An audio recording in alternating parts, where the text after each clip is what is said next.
Every morning you groom me. People didn't hear. People didn't hear what your chorus was.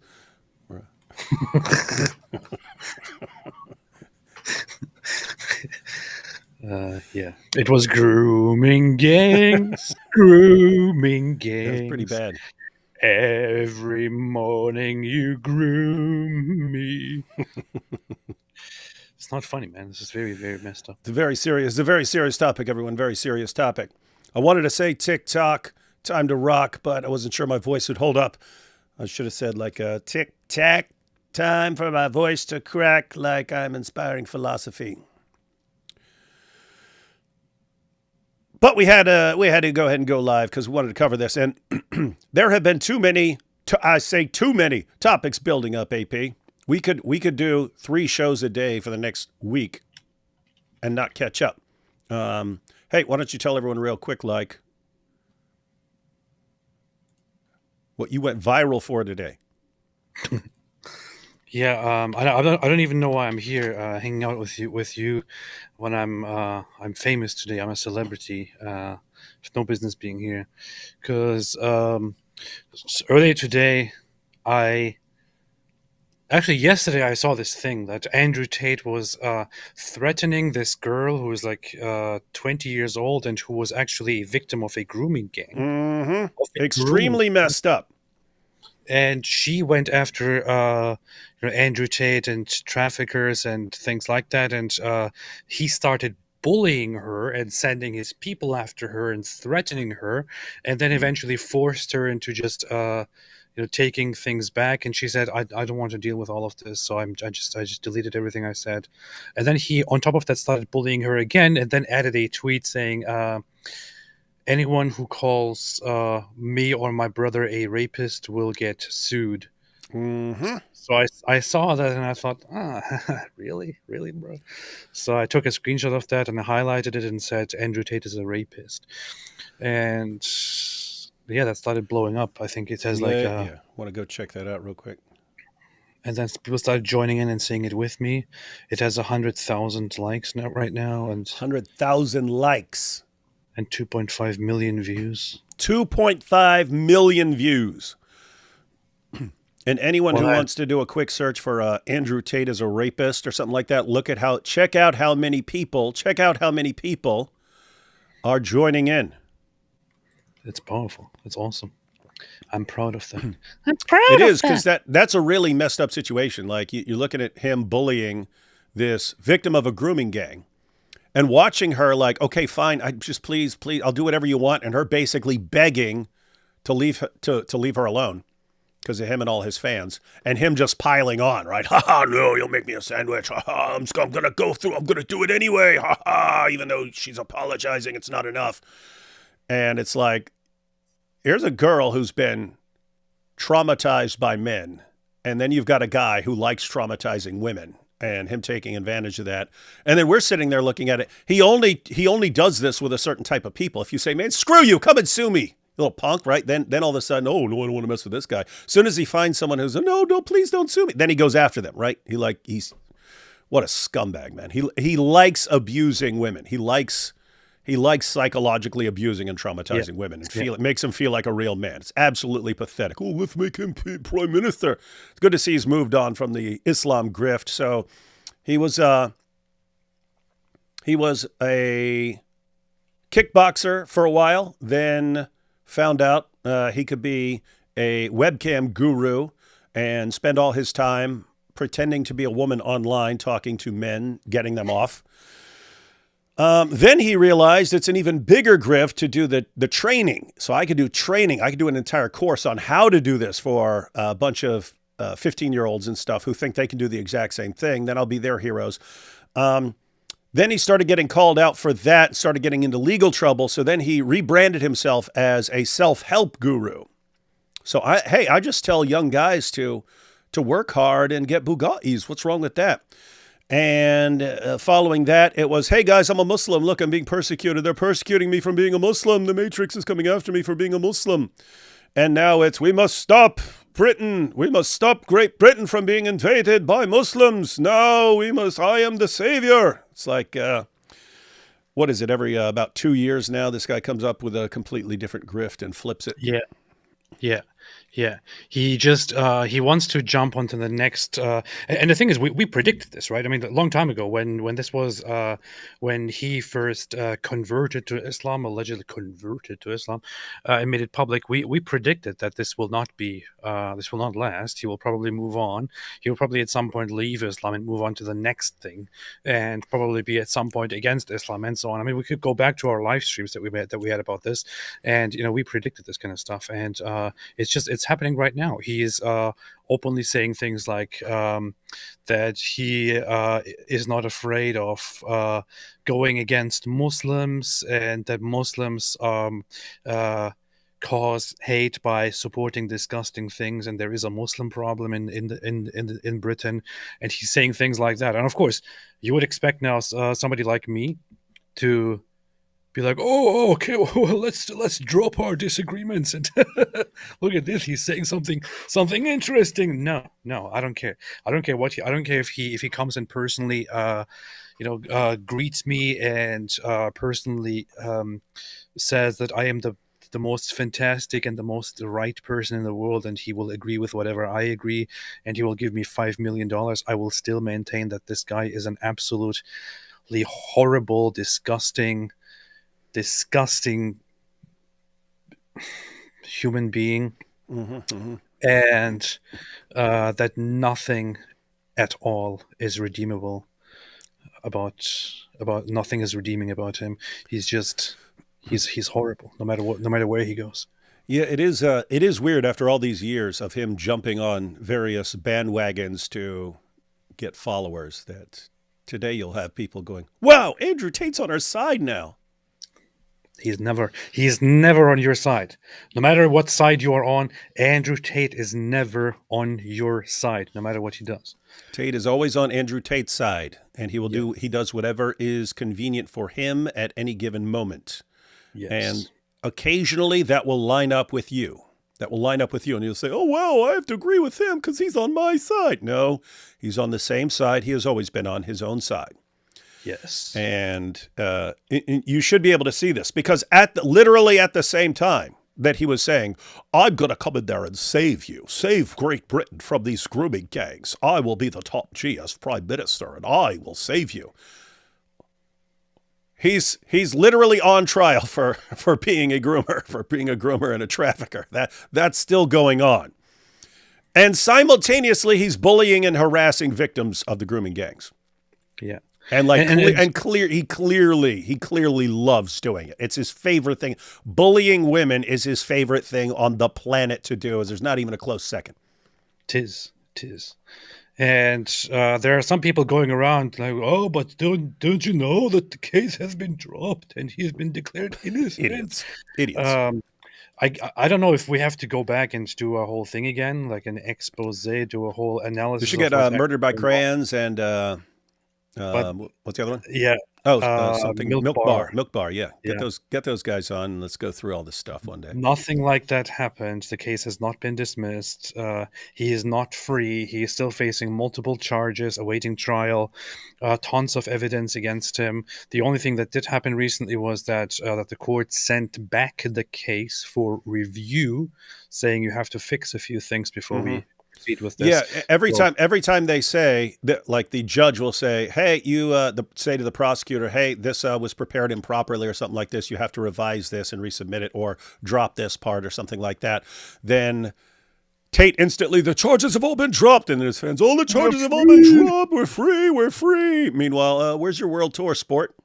Where's your world tour? The funny thing is, just a week or two ago, he was saying, we're free, case dismissed, we know victory. Today he's tweeting, and the Matrix is going to stage an attack. The Matrix is going to come after us, and I can see through the Matrix, but this does not mean that I will not go to prison. I probably will. He actually tweeted that today. Probably go to prison. It's almost like the charges haven't been dropped. Weird. I'm so confused. Anyway, so we got that. We got Piers Morgan just interviewed Gad Saad, to his credit, because they were going after each other on Twitter a bit. But Piers actually, again, to his credit, he didn't run from it. He actually said, "Hey, we're going back and forth. Why don't we just do this? Why don't we just do this on a show?" So there's that, and then what else happened? What else happened? You were mentioning there's He something. also had Mehdi Hassan on at the same Oh yeah. episode, and about the whole grooming gang issue and Elon Musk's tweets and Islamophobia. And Mehdi Hassan went just completely crazy, and the audience reaction is quite appropriate. People are there is a turning tide right now, and people are saying this Mehdi Hassan guy makes me Islamophobic and makes me right wing, and so on. Yeah, we have to look at Great that as job, well. Mehdi. Yeah, we've got that. We've still got the Elon going back and forth with people like with people supporting the grooming gangs and so on. We've got hijab flipping out and doing the exact same thing, but trying it with Elon. Right? Hijab has one method: to do what I want, and I'll praise you and say, "Well, what a great person you are." And if you don't do it, I'll say, "Oh, what about your family? Oh, let me investigate your family." He does it every time and doesn't realize it doesn't work with everybody. With some people, it has the exact opposite impact. And it's just hilarious because Elon is someone who could instantly draw attention to anything he wants to. He has that ability. He has that ability right now. And you've got Muhammad Hijab and so on. Tactical genius that he is. Let me annoy this guy as much as possible and insult him and his family as much as I can. Great. Keep doing that, Hijab. Please, Muhammad Hijab. I know we've had our differences in the past. But as an olive branch, let me say, keep doing that. Keep annoying the guy who has the ability to just absolutely crush you at any time, just by drawing attention to various things. That's Please do that. Keep doing that. Don't try to get along with him. I mean, here it's a weird situation because they're like the smartest thing Muslims could have done. The smartest thing. Like, how do you not read a person? The absolute smartest thing you could have done with Elon Musk would have been to quote tweet him and say, Elon is absolutely correct. As a Muslim, I condemn this, and we should go after the grooming gangs to weed them out. That's something we can all agree on. He would have been happy to see Muslims agreeing with him and other people being on his side, and he would have shared that tweet, drawn lots of attention to you, and the whole thing would have a completely different vibe right now. Instead of, oh, he's attacking us. Oh, my goodness, we will expose him and his son. Oh, idiots. Absolutely. This is where you're presenting them the instructions manual right here, but they don't even get it. They will still go on the attacking Elon Musk and call him an Islamophobe because they have no concept of actually changing the method based on who you're talking to. It's all we have one method. It's the people we like, we do this. The people we don't like, we do that, and there is no plan B. And then the consequences of that, Elon Musk is now responding to Islamophobia accusations by saying things like, by retweeting or agreeing with or quote tweeting with good point, things like, why is there no Christophobia or Hinduphobia or Sikhophobia? There's only Islamophobia. He tweeted something like that and said, he retweeted something like that today and said, exactly. So this is what you get when you attack this guy with the Islamophobia. Mm-hmm. And also at the end of this is not a guy who backs down from pressure. I mean, you had he instead he calls it out and blasts it. There was that famous clip where he's on stage and he tells like Disney to go F themselves with the president right there, right? He starts telling these guys, like, you guys coming up to me, telling me, oh, I have to change my platform to do this, or you're going to pull your money. You trying to control me with money?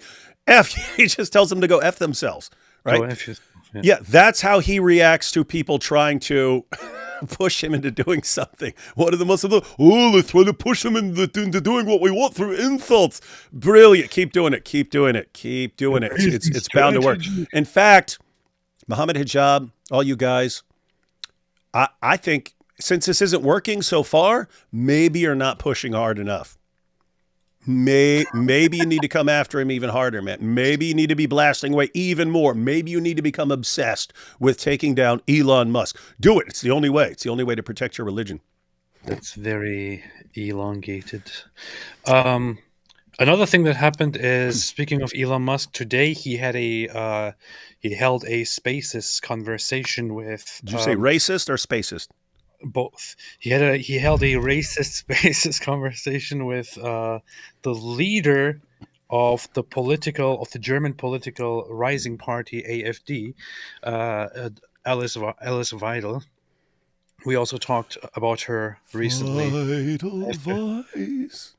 yes, exactly. Sorry. We talked about her after the terrorist attack in Magdeburg on the Christmas market, where You liked she her. You liked her rallied. based speech. Yeah, she's pretty based, and they had a conversation together on Spaces, where they talked about various different things, and it was also crazy because the European Union announced that they had assigned 150 people to oversee this conversation, to make sure that during the conversation between Elon Musk and Alice Weidel, no European laws are broken. So they People were are really, going nuts, man. yeah, they're really like monitoring this. And during this conversation, Elon asked her. Um, he asked her a few things, like the things that people are curious about, because some people depict it as this Nazi party and so on. So he said, "What is your stance on Israel?" And she said, kind of like, it is complicated. Then he clarified and said, so the question would be, do you unequivocally support the existence of Israel? And she said, of course I do. And we have to defend Israel. We have to support Israel. That's not a Uh, very Nazi thing to say. and then she followed up and said, but more importantly to us, she said, um, we have to defend the people in our country. And in our country right now, um, Jewish people are not safe.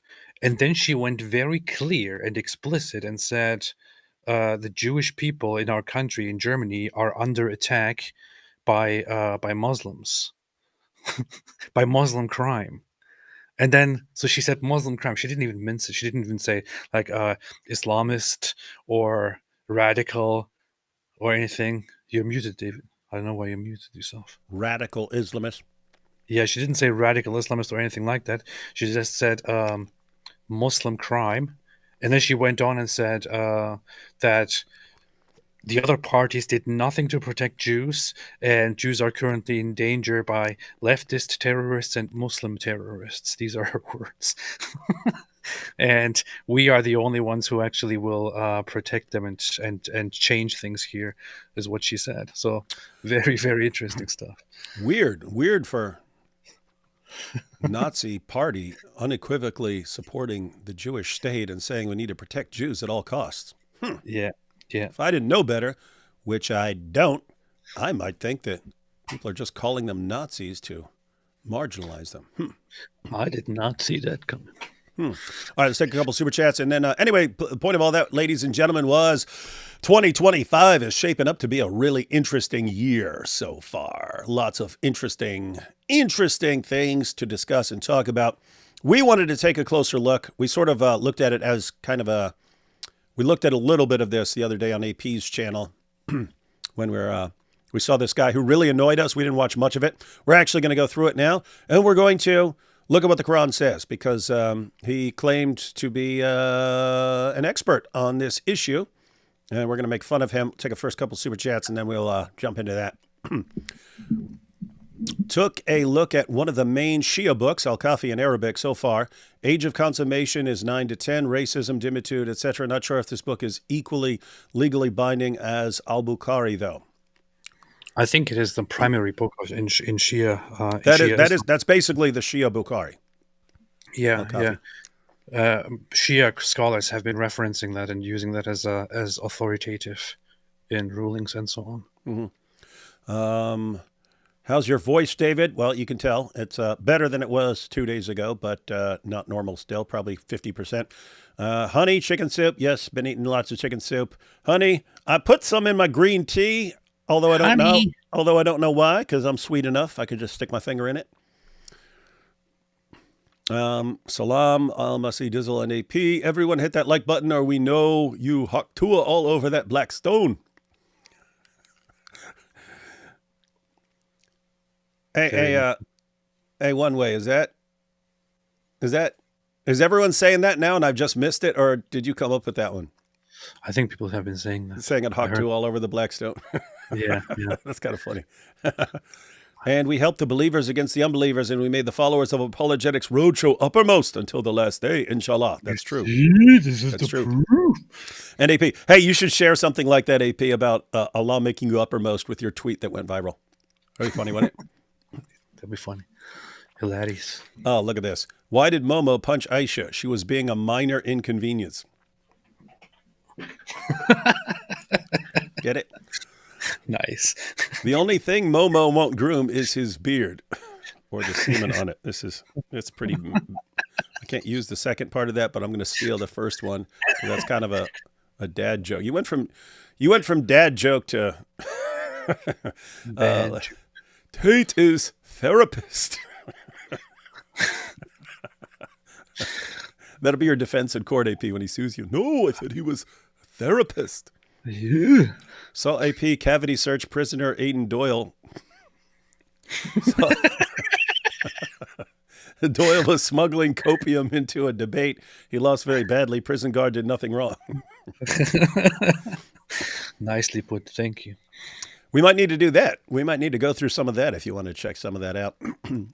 AP and D Wood, what would be a model for an ideal society? 1950s America, 1970s Japan, 1980s Sweden, 1990s Germany, 2000s Israel. Which is best?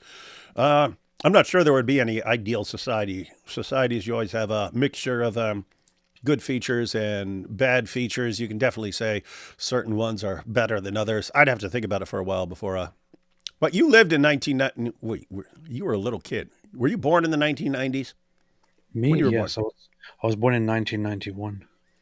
So you saw 1990s Germany. Yes. What do you like better, 1990s Germany or 1970s Japan? Well, I was in both, so I would say I would prefer 1970s Japan. What about 2000s cricket? Turkey? No. No? No. Okay. I would say ideal society, in my opinion, would be 117 Roman Empire. Yeah, that'd be good too.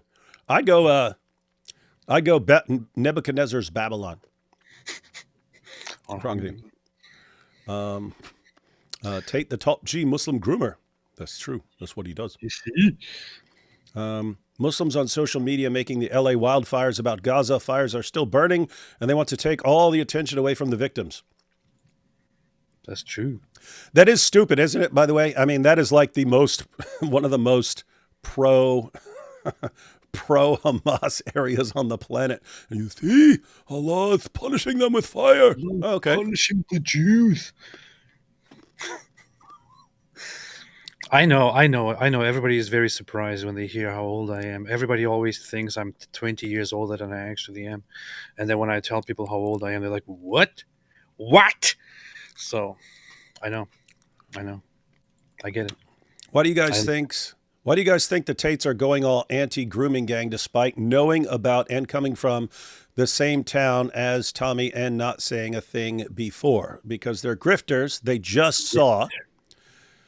They saw a way to get in good with a bunch of people who are on Twitter right now and to present themselves as the heroes and possibly to get on the same side with Elon, and it worked. He fell for it. Elon fell for it. He probably doesn't know a lot about some of the people he retweets and stuff. I'm sure he knows some things about Andrew Tate, but it's easy if you don't actually follow it and you don't actually follow Murdered by Crayons and so on and Milk Bar TV. It's easy to just hear Tate's fans constantly saying, "Oh, the charges were dismissed. It was all lies," and actually believe it. It is called griftology. It's called griftology. Yeah. Piers Morgan will not interview Tommy, but has no issue platforming Tate. Yeah, repeatedly. Yes. And a bunch of people who are also really terrible. I'm really busy with an apologetics conference this week, and I didn't get to tell AP he did a great job in his debate, but he already knows he did. Oh, thank you. Yeah. Thank AP you. doesn't need your opinion. What is the opinion of a woman worth? What movie was that from? Oh, no, that was Princess Bride. Sorry. He goes, The Promise of a Woman. What is that worth? What are you listening to? Nothing. This is what you do? You sit here listening to Taylor Swift while we're... No, I just accidentally opened a thing that I was rendering here. So So glad the grooming gang issue is finally coming to light and Muslims defend it instead of saying we have a problem will only tank Islam further. It is. This is not going to be good for Islam, but it is an awesome way to start out 2025. Canada 2015, Justin Trudeau won vote as prime minister because of 2-year-old Alan Kurdi. Photo shown. Trudeau demanded 25,000 refugees of Syria. Photos of child victims in Nice and Stockholm attack not shown. Well, it's basically saying, remember that picture of that kid on the beach and so on? Saying that that got him into power. I'm in UK. Everyone ignores valid issues about Islam. Nobody speaks out as they get called racist, yet they openly mock any other religion. Your channel helped me debate my family. I rejected Islam. Thank you. It's good. Nice. Very good. Very good. Very good. Alhamdulillah. And that's actually what we're talking about today. We're going to go through a couple more of these, and then that is a problem. It's you have all these British people, and the moment you start even trying to look at where some of these guys might be getting their ideas about how they can treat non-Muslims, you get shut down in one way or another. Syrian refugee murdered girl in Vancouver, 2018. That's racist. You can't say that. Islamist grooming gangs can assault 250,000 girls, and the perpetrators still get treated like lost puppies by the country they violated. Meanwhile, Jews are condemned for defending ourselves from eliminationist regimes. Well, here's the thing. I get your point, and I understand what you're saying, but you have to take one thing into consideration, which is that you see the general reaction, right? So when Israel does something or when Jews do something, we are dealing with a people or a population or a nation that is better than that knows better. So if you are better, if you are advanced and developed and intelligent and whatever it is, you are held to different standards. People expect more of you. If, however, on the other hand, you are underdeveloped, and you don't know better, which is why you engage in disgusting behavior, for example, then of course, people will treat you as like, these people are stupid. They don't know what they're doing. Can you really judge them? So that's why they are treating the Muslim immigrants who do bad things that way. They say these guys just don't know better. Yeah, what AP is talking about there, ladies and gentlemen, is called the soft bigotry of low expectations. And the reason it's funny is the people who call you racist for calling out or exposing things like grooming gangs and so on, those are the people who are actually racist, because their actual position is, oh, you can't condemn and judge these people for doing this. They don't know any better. They're just like, what are they? What are they that you cannot expect them to not gang rape and drug and pimp little girls? What are they? You think they're so far below you. You are so far beyond them that you are not even in the same moral realm, and that's why you treat them differently. And then when you've got people who say, whoa, you can't treat girls like that. Look what this community is doing. Say, no, you're racist. What? We're racist for holding them to the same standard we'd hold anyone else to? Weird views. Weird views here, ladies and gentlemen. Would you really go ahead and judge a bunch of children that are fighting in the streets the same way that you would judge adults that are punching each other? No, you wouldn't. Would you really judge two normally developed people who engage in wrong behavior the same way that you judge two mentally severely underdeveloped and incapable people? You can't really blame them. Leave them alone. It's bad. Here we have, do you guys know of Enoch Powell? Just caught a YouTube vid with him on the Dick Cavett show in the 70s talking about his concern with Pakistani immigration to the UK. Apparently no one listened. If you find a clip of that, send me. You have to send me the title because you can't share links on my channel, but you just send me the title of the video because it'd be cool to go through something like that. Shout out to Fisherman's Corridor for gifting 20 Apologetics Roadshow memberships. Mosh Cohen gifted another 5 Roadshow memberships. We actually have people are sending in lots of super chats today. I don't know why. It's early on. Maybe they miss the melodious sound of my voice and are happy to have me back.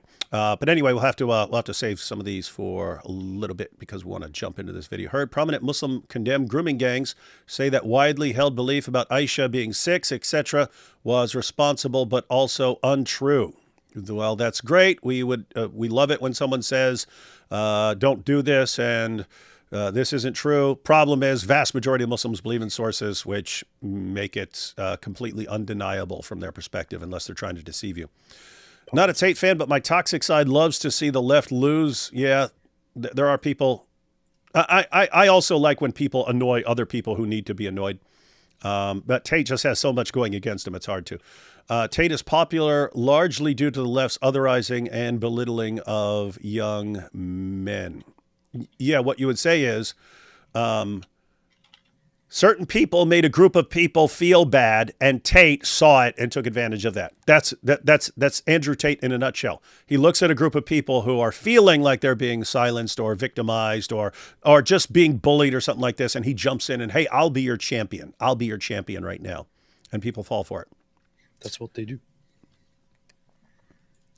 Let's see. Will there be this week in Jihad on the 16th and 25th? I don't know. That depends on Robert's traveling, and his travel plans change quite frequently. It's pretty common for him to get a, hey, we need you to jump up here and speak real quick or something like that. So the drill must vid door bros hilarious. What is this? Do you understand this? No. We do not know what this means. The Hawk Tua on the Black Stone was started by me, but it seems like people are using it more and more. So he had to give credit where credit is due. He's the one who started it. All right. So from this, I understand that it was somebody else who started it. Indeed. All right, guys, we have more super chats, but let's go ahead and start watching this. I've got the whole episode here. There's the section with Jordan Peterson. I haven't watched that. In fact, I've only watched like probably a couple of minutes of this whole thing. So there will be stuff. What we want to get to is where the guy's talking about what the Quran says, so we can go through that. Political commentator Ava Santina, uncensored contributor Esther Krakow, and the public philosopher and writer Jack Symes, and the co-host of Steve Bannon's War Room, Natalie Winters, over in the States. So welcome to all of you. Thank you for being so... What? Why is she not on the thumbnail? Oh, the girl with the boobs? What? Excuse me. You want her on the thumbnail? I don't know. I'm not sure. Okay, what you're talking about. everyone. AP wants a thumbnail that is just everything cropped out except this lady's boobs. All I'm saying is that we know exactly what you're saying. What you're saying is not a mystery here. All I'm saying is that she's the focus. Okay, of you're saying change the thumbnail to incorporate her maximizing her assets in political discussions. Yeah, like her. I said maximize. You know, it's funny. I said maximizing assets because that was my first communications class professor, Sandra Jo Washington. It was my first semester. I was straight out of prison. It was my first semester, and she was talking about maximizing your assets. And she's talking about women, ladies. If you're in a room with a bunch of guys and you really want them to not take their eyes off you. She said it without saying it, right? She starts poking her chest out. She says, you might want to dress in a way that sort of, maximizes your assets. And then when the girls were giving their speech, because we had to give speeches in the class, when the girls were giving their speeches, they're all coming in with this super low cleavage and stuff like this, and their boobs all sticking out. And she was giving them points for that. Nice. Interesting stuff. So apparently this woman was a student of Sandra Jo Washington at some point. Patient, but I thought it was important for you to listen to that interview, Esther, with Jordan, because he contacted me. He wanted to talk about this, and he's done a number of interviews with Tommy Robinson, for example. It's an interesting argument he makes, and I don't necessarily poo-poo it at all, actually, having heard his rationale, which is you don't have to like the messenger. In fact, it can be pretty disagreeable. British people still say poo-poo. Don't poo-poo that idea. Why are you confused by that? Do you not say poo-poo in Germany? Pee-pee. Did the Germans not say... All right. Well, but that's not the saying. That's not the saying. The saying is don't poo-poo that idea. Doo-doo. Quit interrupting Piers with your not understanding sophisticated British terminology. Robinson indisputably is. But you can also appreciate that for a long period of time, we showed a clip there from 2011 on Newsnight, where Robinson was very passionate about this issue of the rape gang scandal, that this has been somebody who's been trying to persuade people to take it more seriously for a long time. Absolutely. And I think the reason why he connects with this so much is because he's from those communities. I wrote a sort of a small piece about, imagine if this was in Lahore in Pakistan, and you had men from South Shields and Leeds, raping Pakistani women with impunity. I mean, that's the kind of sentiment it would draw. That being she made a good point right there. She said, if the situation were reversed and you had a bunch of British men in Pakistan drugging, raping, pimping young Muslim girls and so on, be a completely different issue. In fact, it would be international news the entire time it's happening. They would send in the United Nations to do something about that. But it's Great Britain, so they deserve it, apparently. I think it's very clear that a lot of sort of his anti-Islam sentiments did color this. So there was a GLC SC academic report that was released in 2020, which actually found that it was the Pakistani cultural heritage of these men that were more tied to these rapes than their Muslim heritage, because they did a sort of a focus group comparing them to Bangladeshi men, who are almost exclusively Muslim as well. Yeah. And they found that Bangladeshi men were either underrepresented or not represented at all in these mass rapes. So it was actually a cultural problem. And you can see it when you look at the rape of sort of, the situation with rape in Pakistan, for example. So 72%, up to 72% of women in custody in Pakistan are either sexually or physically abused by police officers. The penalty for rape in Pakistan is life imprisonment or hanging, because it's such a serious problem. So these sort of, it's almost like the perfect storm, having these predominantly male tight-knit communities coming from a place like Pakistan that has that cultural issue already, being in the UK, basically acting with impunity with regards to this, and having such close family ties as well. I mean, I know this is uncomfortable. Pakistan is one of the most inbred countries in the world. Ooh, hear that?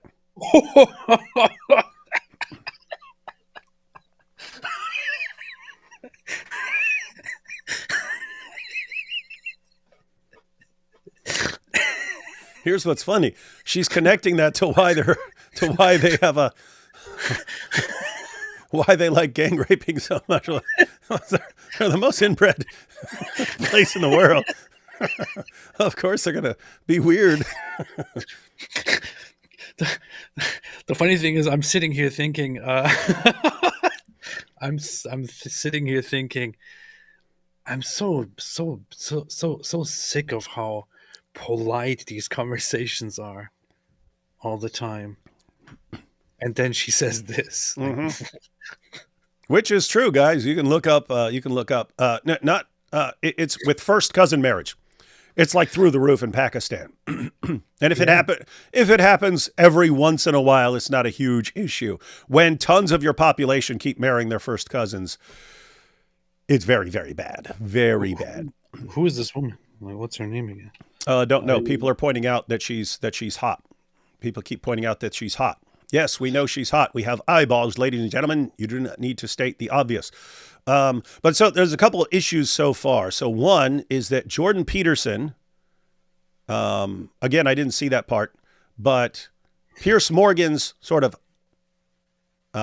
assessment of it was that Jordan Peterson was saying, why are you going after the messenger? If a guy tells you something about something that's going on that's really, really bad, why are you going, oh, but I don't like this about him? That's no time for that guy. If your house is, if you're in a fire, your house is burning down, you can't get out, and the guy who comes through your door to rescue you is, let's suppose he's a pimp. Let's suppose he's a pimp. You're going to be like, I don't want you rescuing me. You're a pimp. No, that's you can be okay. You're a pimp. I condemn that, but yes, please help me in this situation because I need help right now. So the question is with Tommy, if he's the one warning people about the grooming gangs, and no one else is willing to do it, you're going to say, oh well, what did they bring up? They said something about him. What are the things that they bring up? I did see a little bit of this. Some sort of fraud or something like this at some point, mortgage fraud or something like this, used another guy's passport, things like this. So these are the things they bring up and say, oh, you can't listen to Tommy. And then, of course, that he's anti-Islam and so on. So I guess the idea would be just let these grooming gangs continue to bang little girls because otherwise you'll be associated with Islamophobia and be anti-Muslim and so on. Something along those lines. Pretty creepy and disgusting reasoning. But they're right. There is a reason Tommy rose to prominence. People looked around and said, our leaders, our politicians, our judges, the police, they do nothing to stop this. In fact, they protect these guys. We need to rally around someone who's actually going to call it out. And that happened to be Tommy Robinson. And now but he's an Islamophobe, so it was better to just throw him in prison. You have these people that have close family ties. They're often cousins or second cousins or all of that in these communities that are acting basically with each other. That's why in places like Rochdale, 1 in 7 of these predators were Pakistani men, and they basically all knew each other. It was that condensed. Yeah, it was. And so I'm glad for Tommy Robinson, raising this issue. However, we have to look at the facts and what a lot of this is suggesting. This wasn't Indian men, for example, of Indian heritage, Hindu. No, it was a very specific. Yeah, look, it was very specific. Very specific to Pakistani British, community. Pakistani Muslim Exactly. men in the north of England. I mean, Ava. So the other issue that's relevant there, we'll talk about this when it comes up. The other relevant issue there, ladies and gentlemen, is that she's pointing out, hey, but it's Pakistani Muslims. It's vastly Pakistani Muslim majority, not necessarily other Muslim groups, and therefore it can't have anything to do with Islam. And that's the issue we'll be dealing with. Okay, well, I'm fine with that to an extent. I would say I'm fine with it. Okay, let's accept that as let's just say okay, we will accept that, we will grant that point. Let's say okay, it's maybe it's not about Muslims, maybe it's just about Pakistani Muslims. Maybe it's just about Pakistani. Okay, fine. I'm fine with that as well. Start addressing that, and start taking care of that problem, and at least it's something. Better than something. Better than just acting like, oh no, there is no problem at all. This is racist. It's I've sort of wrestled with this because without Elon Musk amplifying Tommy Robinson in the last week, would we be having this big renewed debate about the whole scandal, which many feel, including me, having studied it all, you're soft. That's literally what I just pointed out before we started watching, that the Dawa guys are now going after Elon when Elon has the power to draw attention to any issue on the planet. Any issue, the killing of apostates, let's say, that Elon wanted to, what's going on with it in the Muslim sources about killing apostates? What's up with this? He could draw massive worldwide global attention to that in a heartbeat. And instead of trying to be nice to him, which is what you would do if you're smart, they're insulting him and his family. Keep it up, guys. You're doing a bang-up job. Powerful. Does seem very unfinished business. In other words, there is no accountability. No one ever went to prison for the cover-up. There are still many of the people who perpetrated this who've never been brought to justice. The council many who were workers. supposed to have been deported have not been deported, etc., etc. There are many, many more victims likely out there. Etc. I mean, would we be having this debate right now? No. If Elon hadn't poked his big nose in, Nope, you wouldn't. with his very powerful amplifier of his own platform. Well, no. Why'd you call him Big Nose? His very big nose. Are you saying something about South Africans, Piers? And been invoking his very big nose into our business.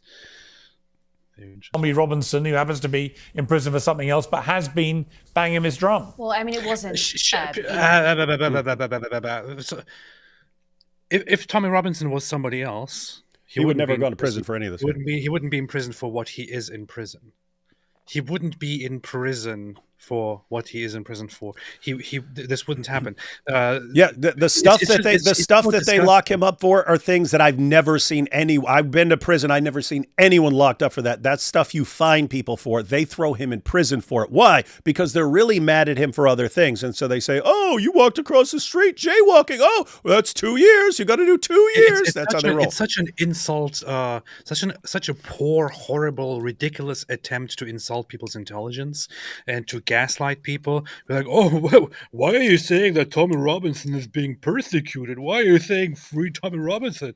He's in prison for contempt of court and this and this and that. Yeah, really, man. You think that's why? He repeatedly went to prison? Mm-hmm. You think everybody who is at the airport who refuses to give the authorities the PIN code to his phone gets locked up and gets persecuted like this? You think everybody who I don't know, does some of these minor things that Tommy Robinson has been engaged in gets thrown into prison, into a horrible place in prison? No, it's because it's Tommy Robinson. It's because he goes against the government narrative. It's because he attracts attention to the things that are going on in the country. If you are one of those people who say, oh, Tommy Robinson is actually in prison for different things, go F yourself. Yeah, you sound like an idiot. Ladies and gentlemen, I spent many years in prison. I never met one person who was in prison for contempt of court. I never met one person who was, they didn't have cell phones back then, but not giving a password to police or something. That is not something you send people to prison for all these years.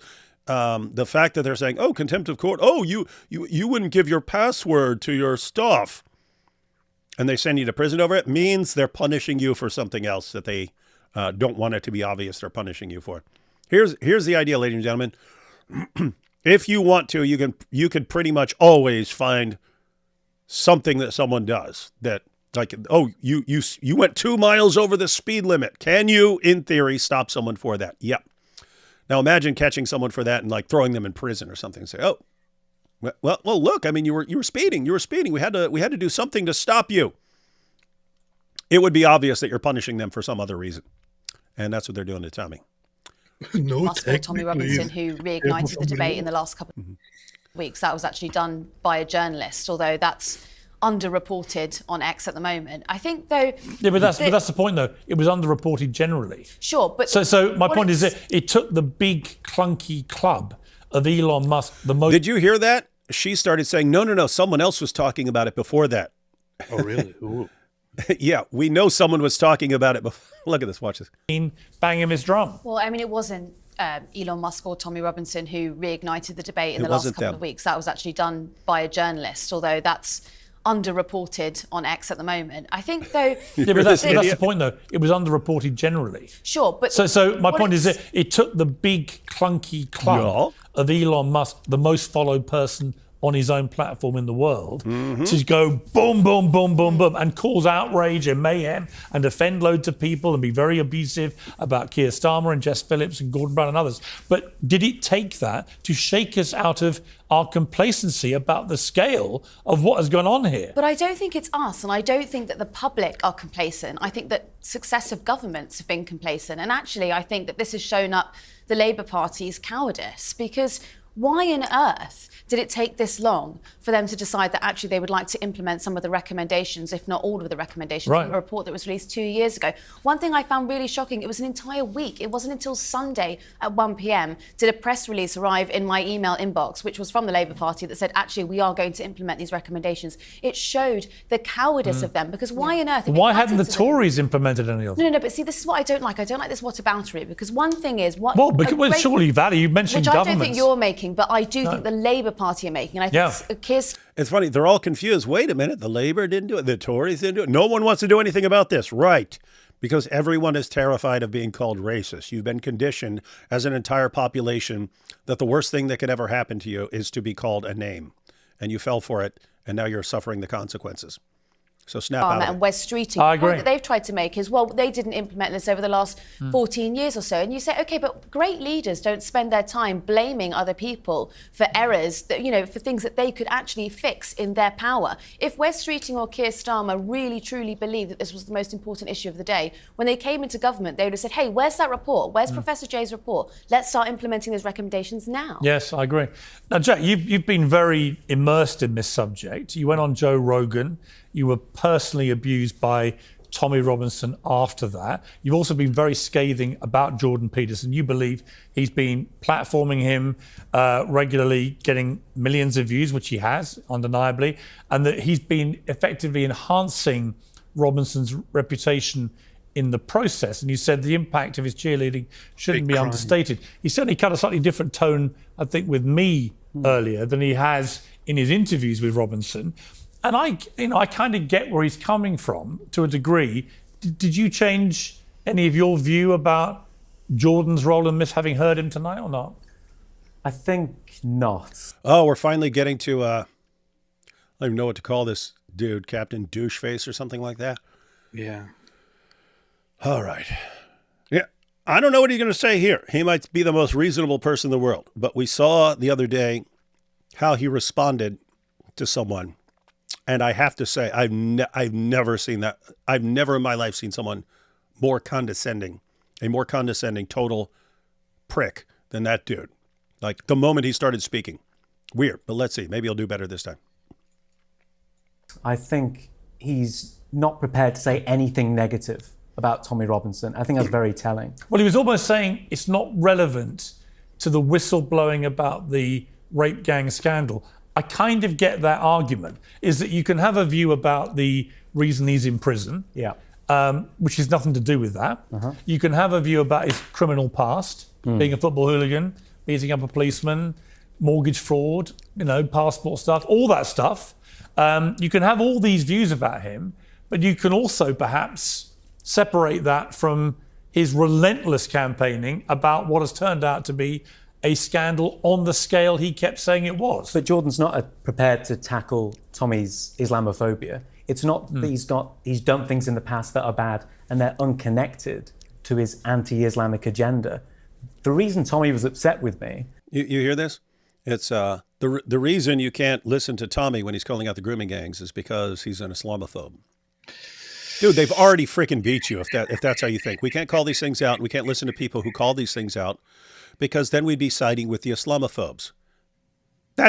Dude, you are literally the reason they got away with raping, gang raping, pimping, drugging, beating, torturing these girls all these years. Because, if we call this out, we're on the side with the Islamophobes. It's what they use to manipulate you into doing exactly what you're doing in 2020. It's 2025. And you're still trying to deflect attention away from the issue and towards Islamophobia. What we really need to worry about is Islamophobia. That's the real concern. You know what? Screw Islamophobia. You don't care if everyone in the entire universe is an Islamophobe. You stop dudes from raping little girls. That's kind of like a fundamental principle. And by the way, there's a little side note here, AP. Well, there isn't. There's an important issue here. Like people point out, look, Tommy did this, Tommy did that. Tommy's a football hooligan. Tommy's this, Tommy's that. Tommy's an Islamophobe. It's certain kind of people who will just go against the government if they feel they need to, right? It's certain kind of people who will go against the media, who will go against what their society is screaming at them and so on. There's a certain kind of people who will not give in if you call them names. And people with those features very frequently will have crossed some lines, even some legal lines in their past. Let me put this differently, AP. You ready for this? I'm about to make an astounding statement, everyone. I would trust a randomly selected prisoner, inmate, correctional inmate in the United States. I would trust a randomly selected convict to protect a little girl from being abused than I would trust a randomly selected British citizen. Ooh. And what do I mean here? Of course, you do have guys who are actually locked up because they're pedophiles or something like that. But that would be a small minority. It's overwhelming prisoner culture to not put up with child molesters or anything else. These are guys, if they find out you hurt a kid, they would go after you and stuff. Why? You've got a bunch of guys who would not hesitate to beat the crap out of someone if they had a good reason. And they don't particularly care if you call them names. And you've got a different sort of population who, oh, well, that little girl's over there being gang raped and stuff, but I don't want to be called a name. Okay, I don't trust you, and I don't trust your entire population if that's how you are. So that's the situation. Matter of fact, I'll say this. Let me make it even more extreme. I would trust a randomly selected American inmate to protect a little girl than I would a British police officer to protect a little girl from being abused. That's how screwed up. That's how screwed up you are. That's how screwed up you are over there. And I'm trying. That was all a point about Tommy Robinson.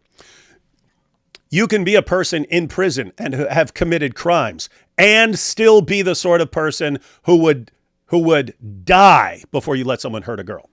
You could be that. Those can all be features. You could be a guy who is a habitual risk taker, and it gets you into trouble, and you commit crimes and so on.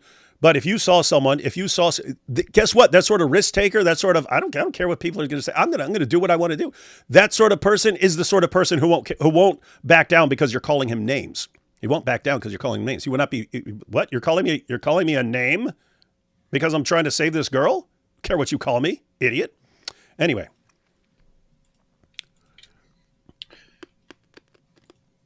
Being called names is really bad, man.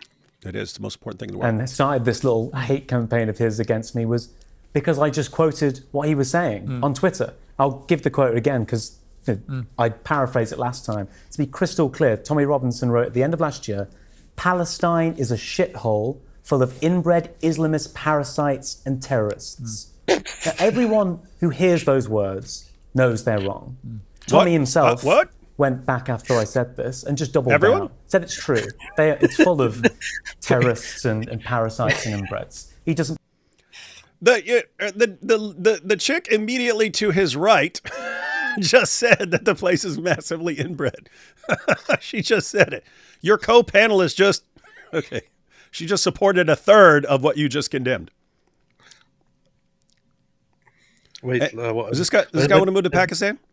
Let's hear what he said again. You want to hear it again? Yeah. I paraphrased it last time. To be crystal clear, Tommy Robinson wrote at the end of last year, Palestine is a shithole full of inbred Islamist parasites and terrorists. Now, everyone who hears those words knows they're wrong. Tommy himself went back after I said this and just doubled down. Said it's true. It's full of terrorists and parasites and inbreds. He doesn't back down on it. Now, Jordan's responsible for this mess that's going on now. But one second. I just want to draw attention in case everyone missed it. Right before I paused it, he said, Jordan Peterson is responsible for this. Sorry, good. So now Jordan Peterson is responsible for it. That's true. I would personally not say that. It's a bit harsh. What he said afterward, however, that it is full of such people, I would probably say that as well. And I don't think that there's necessarily anything hugely wrong with it. Yeah, dude. Just go down there and let someone walk down the street and let some random Pakistani. Not Pakistan. He's talking about. He says Palestine. Oh, he said Palestine. Oh, okay. Huh. Oh, I mean, it's a pretty similar situation to Pakistan in that, you do have perfectly nice people there and so on, but you have a disproportionate number of all these serious problems. Powerful. And I don't say that lightly because I've spoken to Jordan for hours and. Hang on, I wanted to back it up because he actually said this is Jordan Peterson's fault. Here we go. Knows they're wrong. Tommy himself went back after I said this and just doubled down. Said it's true. It's full of terrorists and parasites and inbreds. He doesn't back down on it. Now, Jordan's responsible for this mess that's going on now. And I don't say that lightly, because I've spoken to Jordan for hours. And in terms of philosophy of religion, we get along well, we have good conversations. But I think he should be ashamed of himself, because in the UK, we know who Tommy Robinson is. In the US, he has been Tommy Robinson's passport to gaining influence with Elon Musk, gaining influence with all of Peterson's followers. Last year, Peterson's video. Don't know how to break it down to this dude, but we knew who Tommy Robinson was way before we knew who Jordan Peterson was. Just letting you know that. Online, they amassed over 9 million views on his output on Tommy Robinson. 3 hours of conversation. None of that dangerous rhetoric comes up at all. This is a former Harvard researcher. This is someone who worked at the University of Toronto. This is someone who claims to have had a keen interest in Tommy Robinson for years. Why was no question asked about that? So let me ask you a difficult question. Because people don't have to ask your questions, you freaking idiot. Yeah, here, let me break it down for you, Jack, which is about what you know. The reason someone like Jordan Peterson would be happy promoting Tommy Robinson, or at least his crusade against grooming gangs, is because Peterson would look at that and say, okay, this guy says mean things that are offensive to some people, but he also draws massive attention to the grooming gangs. Everyone else wants to silence him and silence all talk of the grooming gang. So I have to wonder, on the scale here, which is much worse? Drugging, grooming, raping, gang raping, pimping, torturing, even killing thousands of young girls, or saying mean things. This guy, Jack, would say in a heartbeat, saying mean things, it's much worse. It's much, much worse. It is. It's clearly much worse. And being called a name is much worse than all that's going. You're the problem, Jack. You're the problem. You're sitting here. Jordan Peterson is the reason that this horrible thing has happened, that Tommy Robinson, blah, blah, blah. Jack, you are the reason the grooming gangs were able to gang rape tens of thousands of young British girls. You're the cause. You provided the environment in which the rapists could flourish. You did it, dude. Scumbag. You're a total scumbag. Listen, I hear what you say, and I watched the interviews, and they were he didn't go into all that background stuff. Who cares? Is there an argument, though, that if you're Jordan Peterson and you feel, as Elon Musk clearly does, genuinely incensed by the scale of the scandal over here, and you know that notwithstanding all this stuff, that you believe the bigger picture is what Robinson has been saying about the scandal, and you know he comes from Luton, where a lot of this stuff was also happening and so on.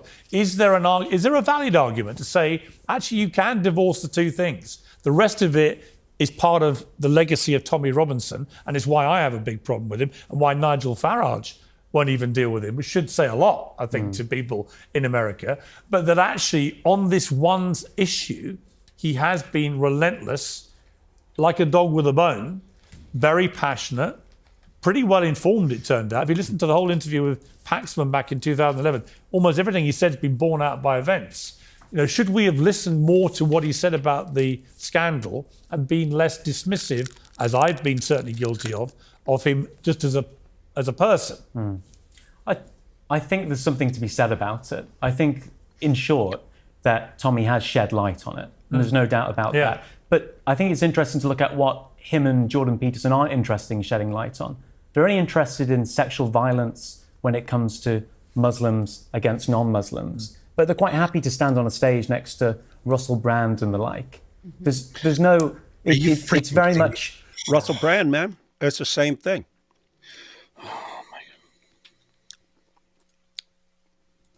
Criticize them, but not the other. Who's on my team? Who plays into my anti-immigration rhetoric? I think that tells us a lot about what they really Russell care Brand about. has been accused of things, but he hasn't been convicted of any crimes. Well, Elon Musk was pictured with Ghislaine Maxwell. That's a photo that's very easy to find if you... You hear that? Elon Musk, a billionaire, took a picture, had a picture taken at a big event with the bottom B of another billionaire back in the day before. These are the people talking about a serious problem. This is Britain, man. It's just. Yeah, check this out. I was pictured with Ghislaine Maxwell. I met her for 5 minutes at a book launch in 2012 or something, and that picture gets sent to me 20 times a day as evidence that I was part of Epstein's Island gang. I've never met him, met her for 5 minutes. There's a picture of me and her at a book launch where everyone else got cut out. So hats off to Piers Morgan for that one, right? Hear what he just did? That was awesome. So she's like, oh, did you know? This is the case cracker. I mean, guys, this is amazing. You have all these guys who are gang raping little girls, and yet when the topic comes up, did you know Elon was in a picture with this lady? And Piers, to his credit, said, I was in a picture with that lady.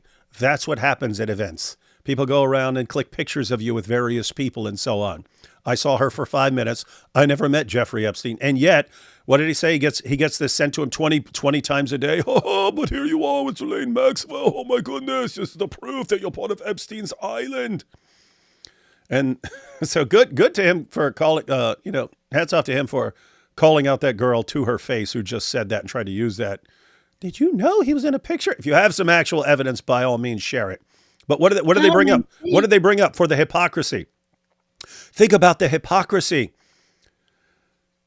These people who are being anti-grooming gang are rallying around Elon Musk, and there's a picture of him with Ghislaine Maxwell. Oh, and what about these guys? And they'll be on stage talking to Russell Brand. And Piers pointed out he's been accused. He hasn't been convicted of anything. And guess what? Depending on how seriously you take those accusations, that would affect your view of Russell Brand. If you think, hey, these accusations are true, you definitely would want to dissociate with him. If you find out, yeah, he's actually convicted and they're true, then, you don't want anything to do with that dude.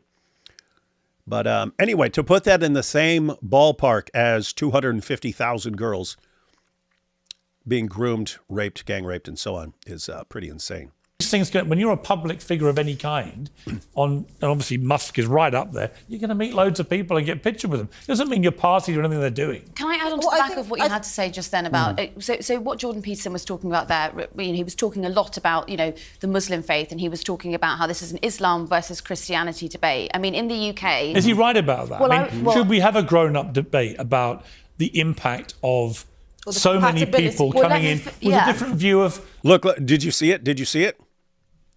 Look, watch this dude. You can tell. This is a guy who has a nervous kind of smile. I've seen people like that. Watch.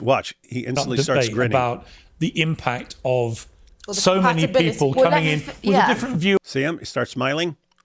That's exactly what he did when the lady who comes up later, as soon as you start talking about something, he grins. It's a defense mechanism to give himself an air of confidence and so on. Yeah, funny. Let's take a couple of super chats in here.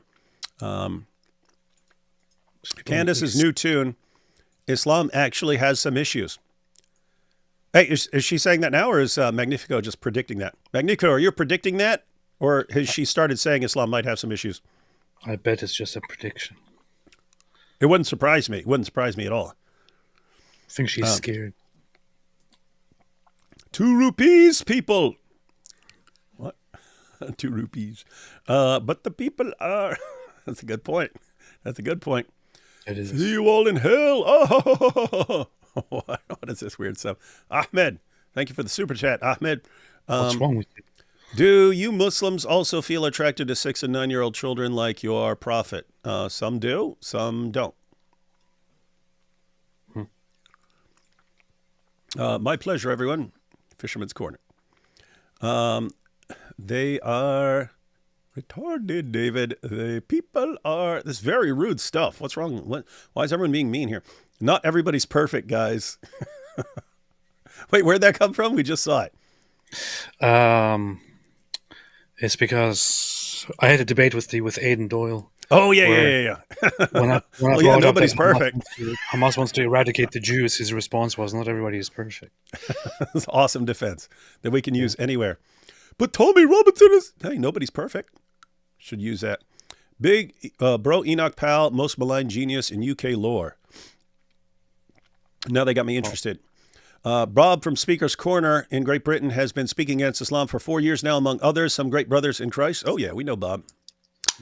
We know Bob. Bob the Builder. When they holler jihad, we holler crusade. I said it first. Lol. Choke, choke, love. Love the show.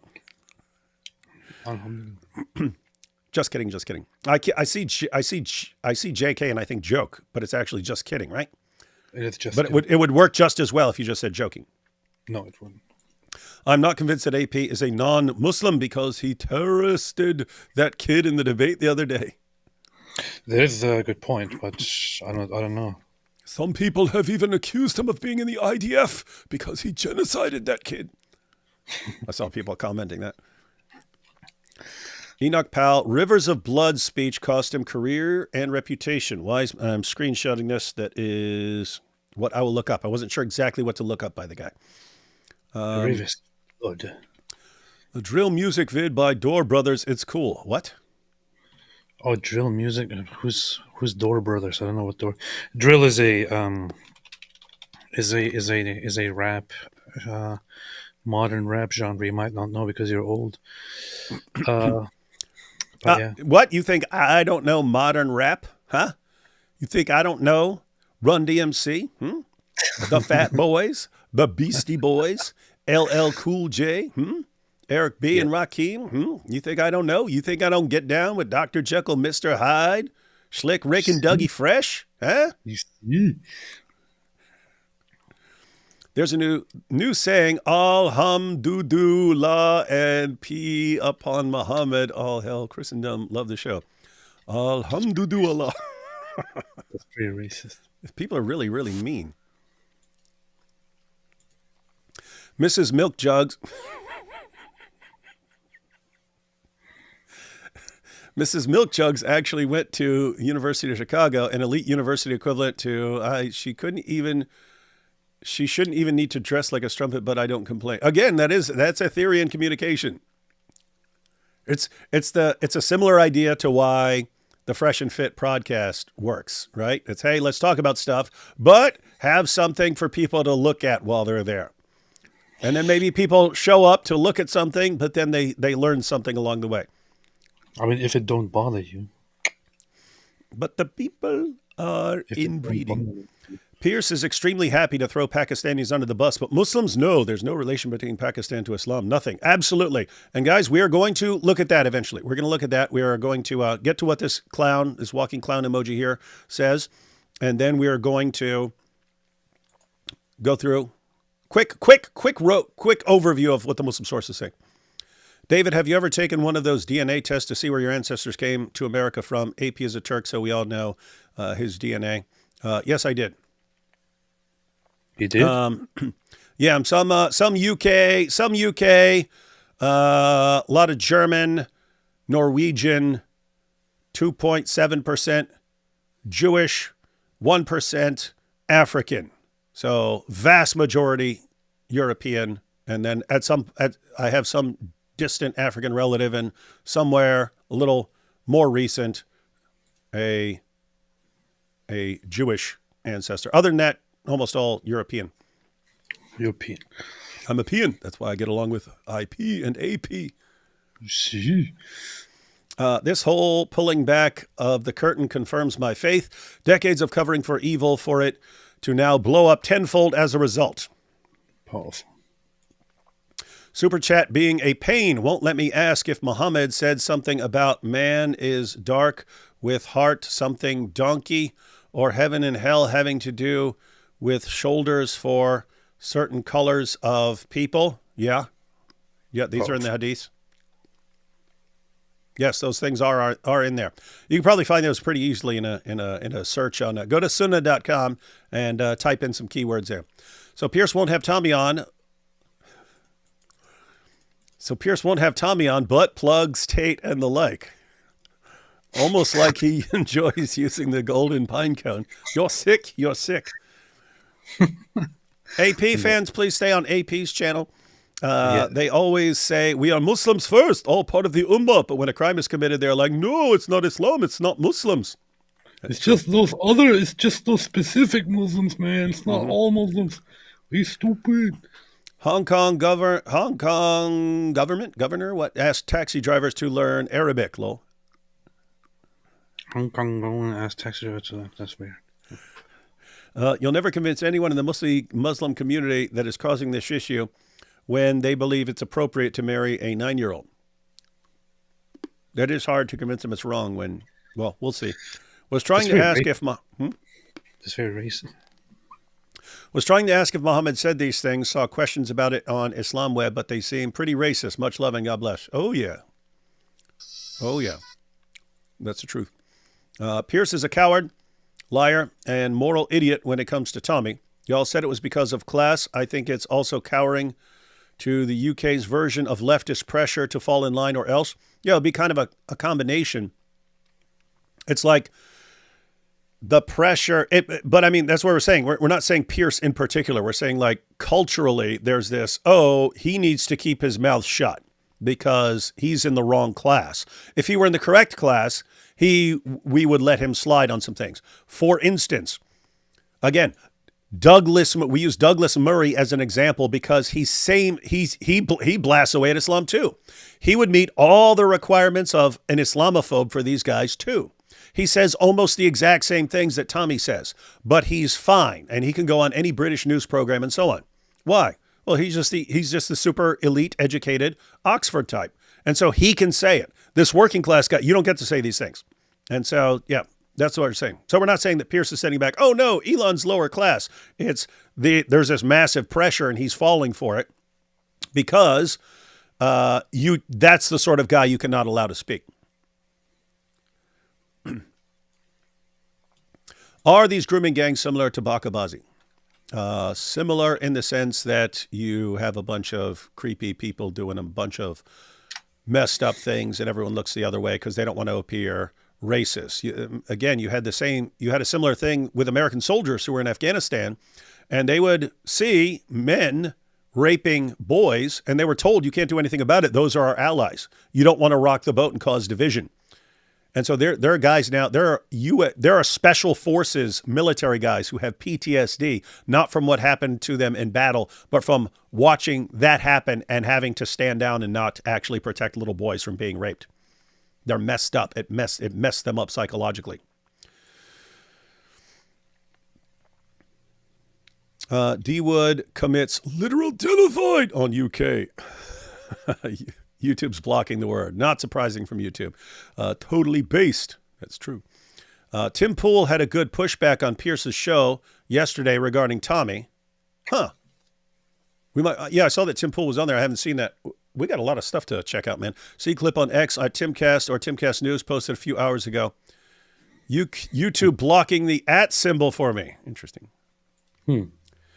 Tommy's description of Palestine, pretty accurate, surely, but so what? Yeah, I do think you should be pretty careful if your words are giving the impression that an entire population is one way and they're not.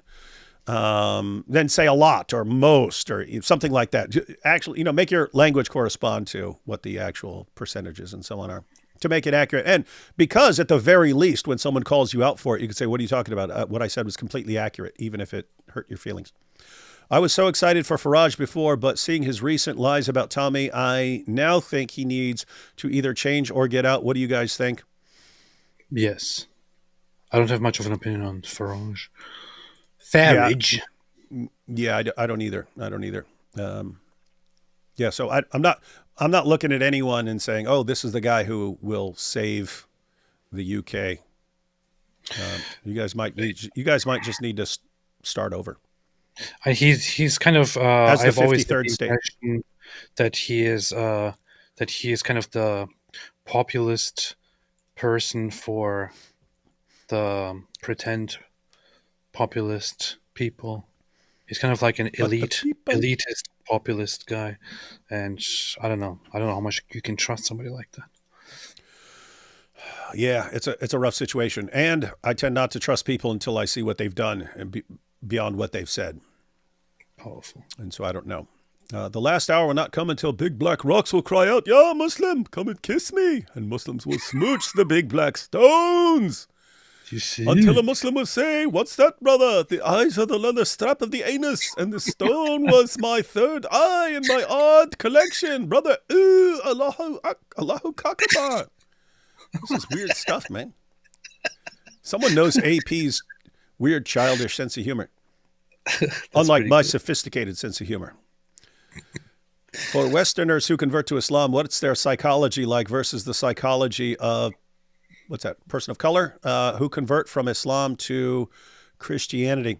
Can be all kinds of things. I think back in the day, it seemed to be more people who are interested in something exotic. Like, you don't want to go with what people around you believe. You want something exotic. These are the people who became Buddhists or became Muslims or something like that.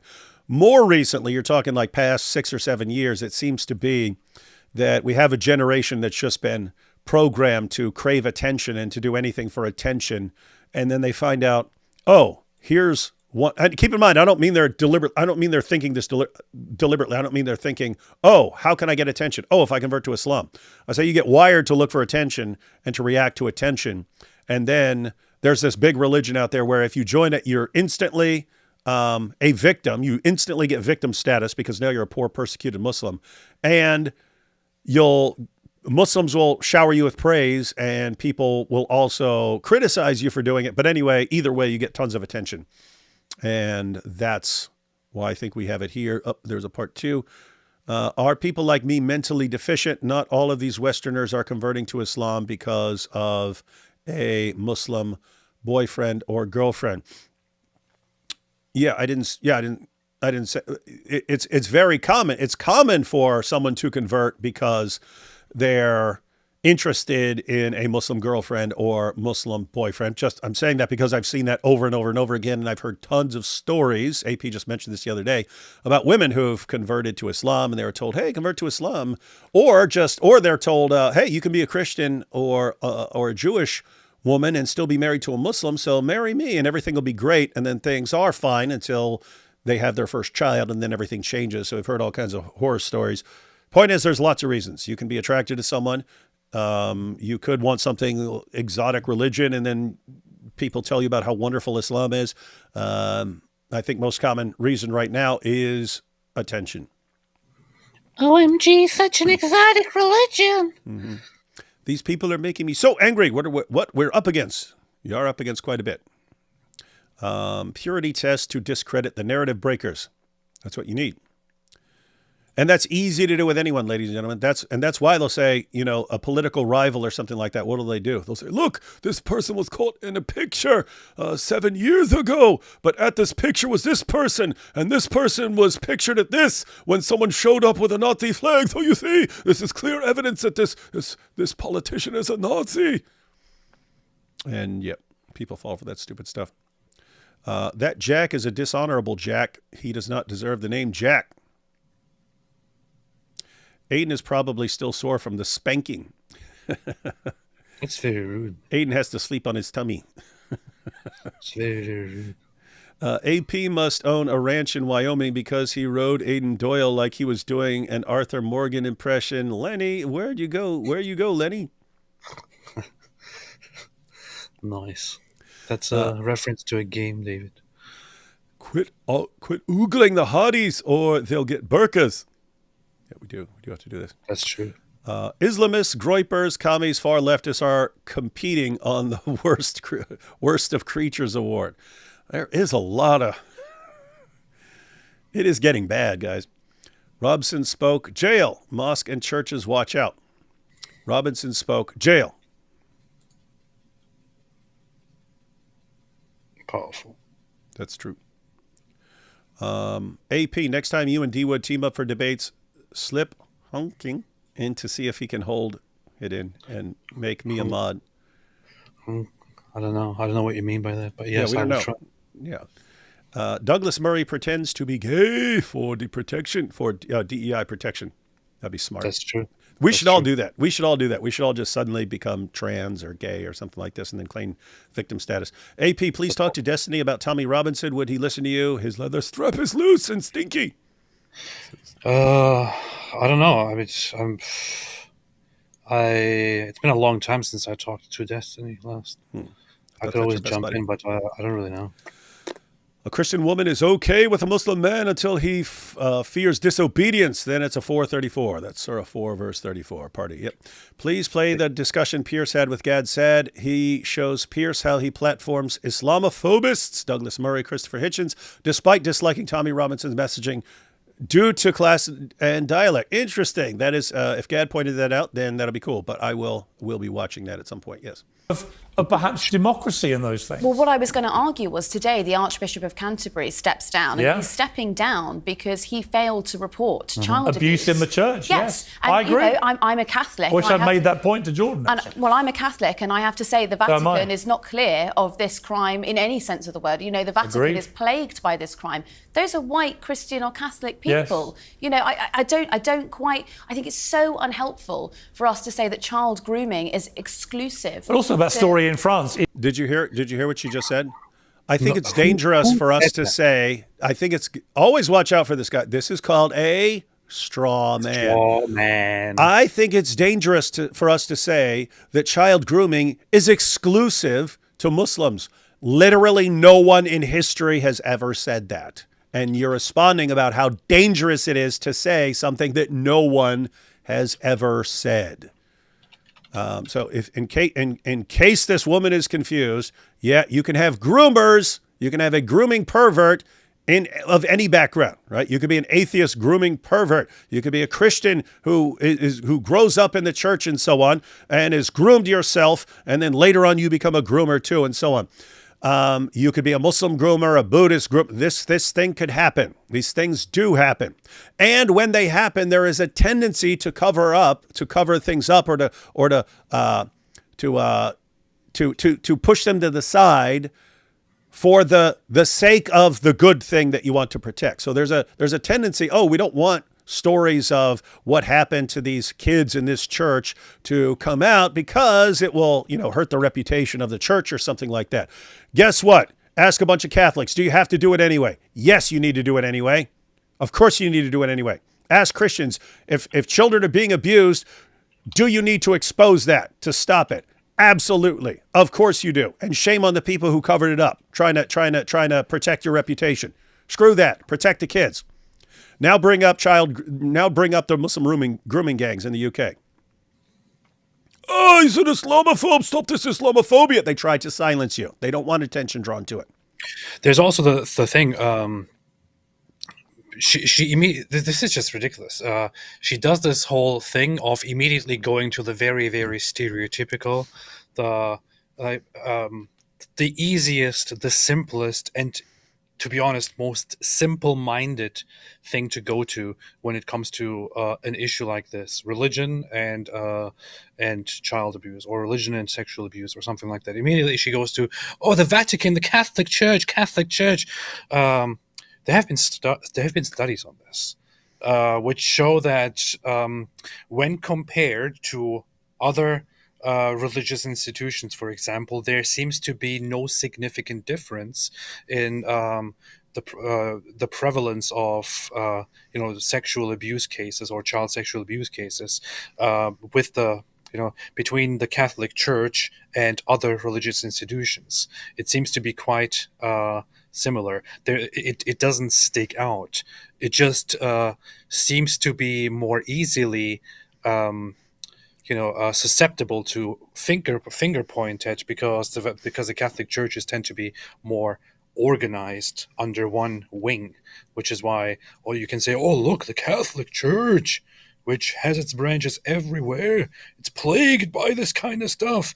There have been studies that have shown that this is not really true. Yeah, you're significantly more likely to be molested by like a teacher at your school than you are by someone at at your church and so on. So you have things like that. But yeah, and then of course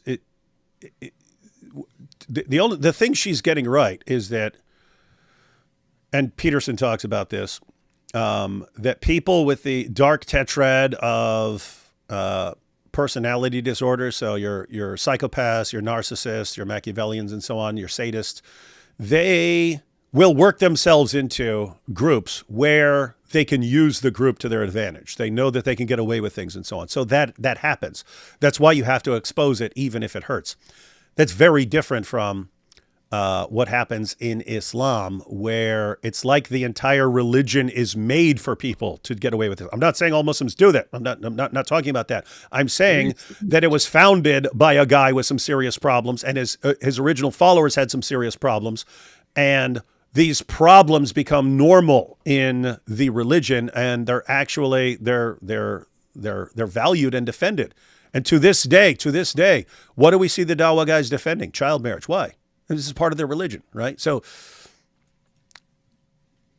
it's like the same thing when you say there's a terrorist attack and a guy's shouting Allahu Akbar and you say something about it and they'll go, oh, what about the IRA in these were Christian terrorists. Okay, yes. Any person from any background, even if they're being inconsistent with what they believe, can say, you know what, I'm going to adopt terrorism as a methodology. Any human being could do that. That doesn't change the fact that there's a reason it's much more common in one religion, because one religion actually advocates it and promotes it. It's not the exception. It's not some weird exception because you have some weird person. It's actually is well supported and well documented in the religion itself. That's a different kind of issue. So don't say, oh, but what about sexual abuse in the Catholic Church? If Islam actually promotes sexual abuse of non-Muslims, it's kind of a different problem, right? Does the Catholic Church actually promote the sexual abuse of kids? No. That's why these guys have to cover it up, and then they get in trouble. Yes, so, exactly. All right. Let's see. It's very relevant because they were not all Muslim men doing it from a cultural or religious point of view. I mean, the terrifying thing, Esther, about that story was just the randomness of who these guys were. Yeah. They were highly paid professionals. They were local farmers. They were young, old, plumbers, black, white. I mean, they were everything and anything, right? And they were all joined in this horrendous thing. Brotherhood of sexual sadism. I think the most potent point that Jordan made was kind of condensing sort of human nature in the sense that a single woman, like a woman just being there by herself, is primarily viewed in nature as a target for rape. And she kind of almost speaks to the most evil and base male human instincts. And I think that's cross-cultural, that transcends religion or anything like that. I think the reason why this is such a tricky debate is because religions don't exist in and of themselves uniquely. Like religions also develop alongside cultures, for example. So the reason why, again, you see no representation of Bangladeshi British people in these rape scandals, but you see it's almost predominantly That's false. You do see. I'm not sure why she keeps saying that. I'm pretty sure that when you look at the stats, there is a suspiciously high amount of Bangladeshi perpetrators among rapists as well. I recall seeing. I don't remember which study, but I've seen Bangladeshis on there. Yeah.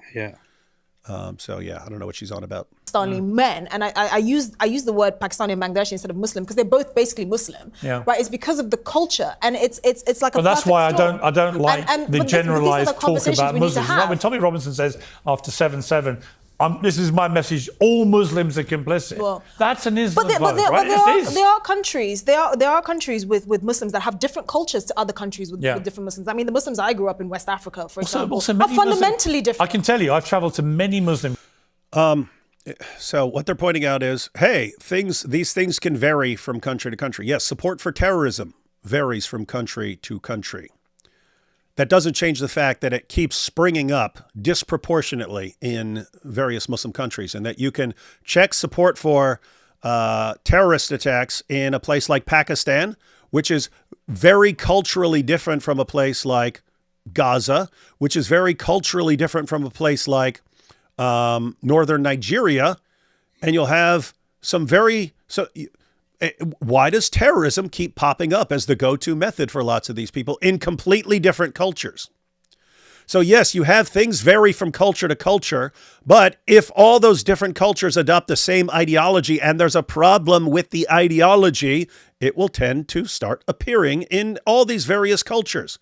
And you take something like rape. So here, what are they talking about? They're talking about Pakistanis doing this. Where? In the UK. Pakistanis doing this in the UK. And they're saying, but it can't be a problem with Islam. Okay, what does Boko Haram in Africa do when they catch a bunch of Christian girls? What do? Oh, the same thing Pakistanis are doing to non-Muslim girls in the UK. What did ISIS, culturally completely different, what did ISIS do in Iraq when they were capturing non-Muslim Yazidis? What did they do? Turn them into sex slaves. Are you noticing a pattern here? So yes, there are different cultures, and these things will manifest in different cultures in different ways and to different extents. But there's kind of an underlying pattern that we keep seeing. So quit trying to silence people about it. You guys are the reason for the freaking problem. You'll always be the reason for the problem. We say, hey, look over there, there's a problem. Oh, no, that can't be a problem because of this. And you go down a freaking rabbit trail and nothing ever gets done. Absolutely disgusting. Countries. There's a lot of good in Muslim countries, and there's some bad, as there is in a lot of Christian. our The Western same as the European old- countries, right? other When countries. I hear them talk about us, trust me, it's not a compliment. Well, I mean, don't the Qataris mock us for like putting our parents in care homes when All we of care more it. about our dogs than our families? They mock I mean, us like, for I'm pretty sorry. much all of it. Let That's me a bring little in bit soft. let me bring in Natalie, who's been waiting very patiently over Here we go. in Washington. Natalie, a lot of Americans. This is just funny because he's got 3 panelists, and then all of a sudden, Americans. That's just funny. All right, so now we're getting an outsider's view of this. Let's see. Finally, See, there are finally very she sort of comes in. Man. Finally. she comes in. Simplistic view of this, which is British multiculturalism. Oh, wait. He's saying what? Americans have a simplistic view of this? No, I'm not sure. I mean, there could be Americans who have a simplistic view of this, but I think you guys Natalie have has been a waiting very completely patiently idiotic over view of this. in Washington. Natalie, a lot of Americans seem to have a very sort of simplistic view of this, which is British multiculturalism is to blame. That's why this has happened. I would argue, having lived here all my life, on and off, that multiculturalism has been very successful largely in the UK. We're known as a very tolerant and multicultural country with actually not many problems like this. This is a scandal involving a group of people from a very particular demographic of Muslims, specifically British Pakistani Muslims. And in the same way that separately we had a scandal of extremists attaching themselves to ISIS and committing acts of terror for a few years, and that got resolved, this has been dealt with not adequately, but will now, I'm sure, be dealt with adequately. Why should we blame multiculturalism in totality for this? AP, why were you laughing like a little schoolgirl? Because he was saying that multiculturalism has been very successful and very cool and stuff. That's what he's been saying, and it's just a very ridiculous thing to say. A very ridiculous thing. Now, there is a funny thing here, which is I don't know. It just makes me sick, to be honest, listening to Western people talk about problems like this, because you guys are retarded. Seriously, are culturally retarded when it comes to talking about problems brought in by certain foreign people. It's like no reason, no rationality, no balls, no courage, no strength, nothing at all. So softened by everything. It's just so absolute. It's actually disgusting to me to sit here and listen to these attempts of just sounding as polite as possible, like and we have to, and it's not all Muslims, not all Muslims. Oh no, it's not. Of course, and we also have to acknowledge all the good that they have done, and of course there are lots of people, and I know a lot of good Muslim people. I'm sorry, but you have your country. You have your country. In your country, you have a culture that you established, which made this country great. Until the point where you started importing a certain culture into your country, did you have a grooming and rape problem? No, you didn't. After importing that culture, did you start having a skyrocketing grooming and rape problem, which you ignored like a bunch of idiots? Yes. Okay, here's a solution. Kick them out. Kick them out. Very racist. Any sign of it, kick them out. Any affiliation, kick them out. You don't have to constantly talk about, oh, and of course I don't, of course I have to point out that there are lots of good ones. Who cares about the good ones? Why do you have to say that? Point out the bad. To show that you're not racist. Clean them up. Don't even put them in prisons. Directly push them outside your borders. Say, piss off. And also be very, very harsh against all of those who have any tendency or any approach towards showing such behavior without a single ounce of tolerance, and make your country better again the way it was. Because the way that you are handling this right now, of being polite, of being, I'm so, oh yes, and I don't mean to offend all of these people you're listening. Yeah, good. Get raped. Have your children raped. Have fun. So, guys, multiculturalism. And this gets criticized from Americans because the goal in America historically was called the melting pot, right? The melting pot. So you have a melting pot, you put this kind of metal in there, this kind of metal in there, this kind of metal in there, and you melt it all together, and that becomes some new thing, right? So the ideal in America has been, yeah, we've got people coming from all over the world, but we have our set of rules and so on here, our set of laws, our set of values and so on. People are going to come from around the world and will melt together in one big culture that has these ideals in it, right? So that's the idea. It's not you come here and then you have a separate culture. You're your own thing, and you stay over here, and you come over here and you stay over here. That's not the idea. It happens. You'll have people who sort of, like, people can come over from Ireland. They'll go to an Irish community, and you'll have an Irish area and so on. That sort of thing happens. But culturally, the goal has been everyone fusing together into one big American thing. In Europe, they adopted, over just the past few decades, this ideal of multiculturalism. It's viewed, if you come from, let's say, Pakistan to the UK, you do not, keep in mind what it's saying, multiculturalism, multiple cultures. I'll be right back. Right? If you come from Pakistan to the UK, you do not adopt British culture.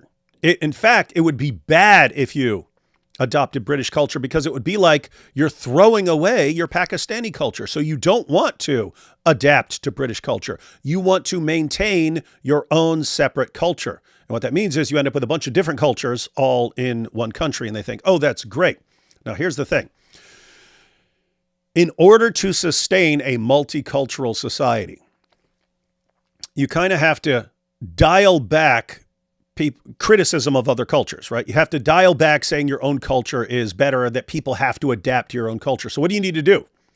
You need to kind of pummel all the people who say, no, this is a British place and we have British culture and everyone needs to adapt. You kind of have to convince those people to shut up. How do you do it? By constantly telling them they're racists and bigots and Islamophobes and everything else, right? And you do that.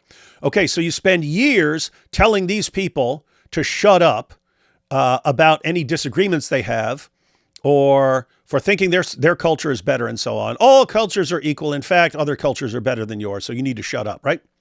Well, what happens? If you keep that up long enough, then what happens if you've trained your population to keep their mouths shut because it stands in the way of your multicultural agenda? If you train those people long enough to keep their mouths shut about what other cultures are doing, what happens when someone from those other cultures are gang raping your daughters? You've been trained that the worst thing you can possibly be is some bigot who is opposed to other people's cultures. You can't question what other people do with their culture. And therefore you get this. And so here's the thing. Multiculturalism, to a certain sane extent, namely, hey, we can have different people from around the world. And as long as we're all agreeing to these bedrock rules and values, we'll be okay. That's not what happens. You can't question them no matter what they're doing. Doesn't matter. Rape, gang rape, anyway, it doesn't matter. There are no lines that can't be crossed here. And so that's what you're stuck with now. You could have had a sane multiculturalism. You can come here and you don't have to adapt in every way. You can still have your cultural foods and have your cultural holidays and so on. But on these values and these rules, we all have to agree, or you do not get to come here. That's the price of admission for coming to the UK. You have to agree on these rules and values. If you agree and then you don't follow them, then back you go. We're sending you back. But it's not what they do. So that's the issue. A sane degree of multiculturalism could be a good thing in a society. But what happens in practice is the people who are already there, they get pummeled into keeping their mouths shut no matter what these other cultures do.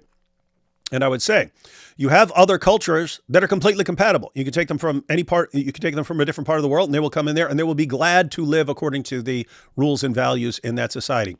You have other people who are hell-bent on subjugating that population and taking over the world. Guess what? Those are the people you can't allow that.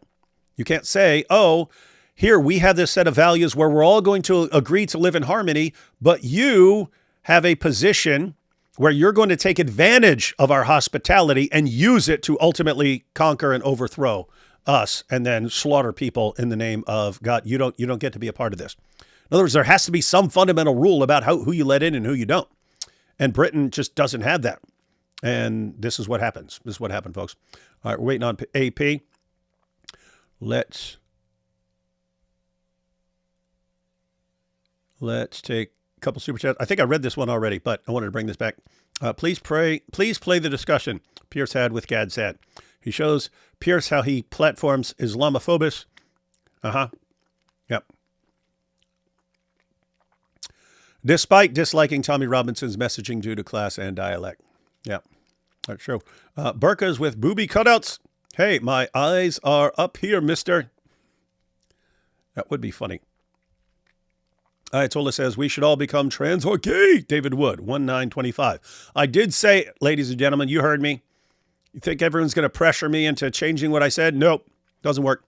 If Islam was a bum, he would be eating in his tum-tum some porridge and whey with hummus because he's barred from rum till he meets Allah.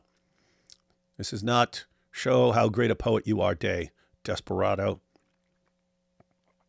As a Catholic, I would immediately call out any abuse in the church. It benefits the church to call it out, and it benefits its people. Yeah, and definitely benefits the kids. And also, if you kind of this is what they talk about when like continuing the cycle. Like you'll have a kid who's abused, but he grows up in the church, and then like it's programmed into him that that's kind of normal. And so you just have to completely wipe out the behavior so that it's never considered normal by people growing up in the church. Joshua says, are there authentic Islamic sources talking about Aisha's age being something other than 9 years old? I can think of one that says 10, and that's it. I can think of one that says 10, and it's not even one of their main ones. So the overwhelming vast majority, and you're talking a couple hundred, say that she was 9 when the marriage was consummated. Grooming gang problem in the UK is in the mainstream now. Men in Pakistani military brutally raped Bengali women during the 71 independence war in Bangladesh, Hindu and Christian girls in Pakistan. Yeah, it's a nightmare. Here's the weird thing. You look at what they do in places like Pakistan to Christian girls, to Hindu girls and so on. You can see what they think of non-Muslims. And then what does your government do? They say, you know what we need? We need to bring in as many of these guys as possible. We need to bring as many of these grown men who think it's perfectly acceptable to go around treating Christian and Hindu girls like this. We need as many of them as possible here in the UK. It's what your leaders did. Are abducted and then forcibly married to Muslim men. Pakistani men don't even leave animals alone. After hearing all these, what are people supposed to think about Muslim Pakistani men? Good question. And again, it would be a situation where you can have perfectly nice Pakistani men. You can have perfectly honorable Pakistani men. They're just things that are disproportionately bad with certain groups. And screaming Islamophobia doesn't change the fact. And calling people racist doesn't change the fact. Gonna call AP Chef AP for cooking Aiden. He put Aiden's whole career at stake. That's good. I need to show that to AP when he gets back. I'm officially divorcing Esther for not being based enough. Sad. Not based enough. Key says, I feel like David Wood would love RDR2 if he played it. Would love to see that cowpoke's reaction to it. I don't even know what that is. RDR2. Race Driver Road 2? Doesn't make any sense. AAP. So, What's RDR2? Is that a video game? I mean, I know it's a video yes, game. What's Red RDR? Dead Redemption. It's one of the best games ever. Oh, okay. Okay, that's what it is. Is it like a zombie killing game? No. It's a Wild West. It's a cowboy game. Oh, It's okay. a very, very advanced. Is it first-person shooter? No, it's not. Oh, It's okay. a third-person adventure, open world. Okay. Very We nice. had this one. Gonna call AP Chef AP for cooking Aiden. Powerful, And your nickname is Chef AP. powerful. Basketball is a team sport. Chess is an individual game. Who rapes as a group? How messed up is that? Yeah. It's also an issue. That's a very important point. And I made that point in my video I posted like over 10 years ago. It was like 2013. I posted my video on the grooming gangs. But that you could actually see in the names that it would be like two brothers and their dad would be part of this grooming gang. I said, what's that mean? It means it's a family affair. And I pointed out, like, you can have, let's say, a rapist and so on. Like if I called up my brother and I said, hey, guess what? I found this 12-year-old girl. She's all drunk. Let's rape her. My brother would assume that I'm joking. Probably, if he found out, we would be fighting over that. He would come over and clock me in my freaking face over that stuff, right? In other words, you can have a total pervert when your entire family thinks it's perfectly fine, and you get your aunts and not aunts, but your uncles and cousins and everyone else in on it. It kind of seems like your entire community is convinced that this is a good thing to do. No one calls this stuff out.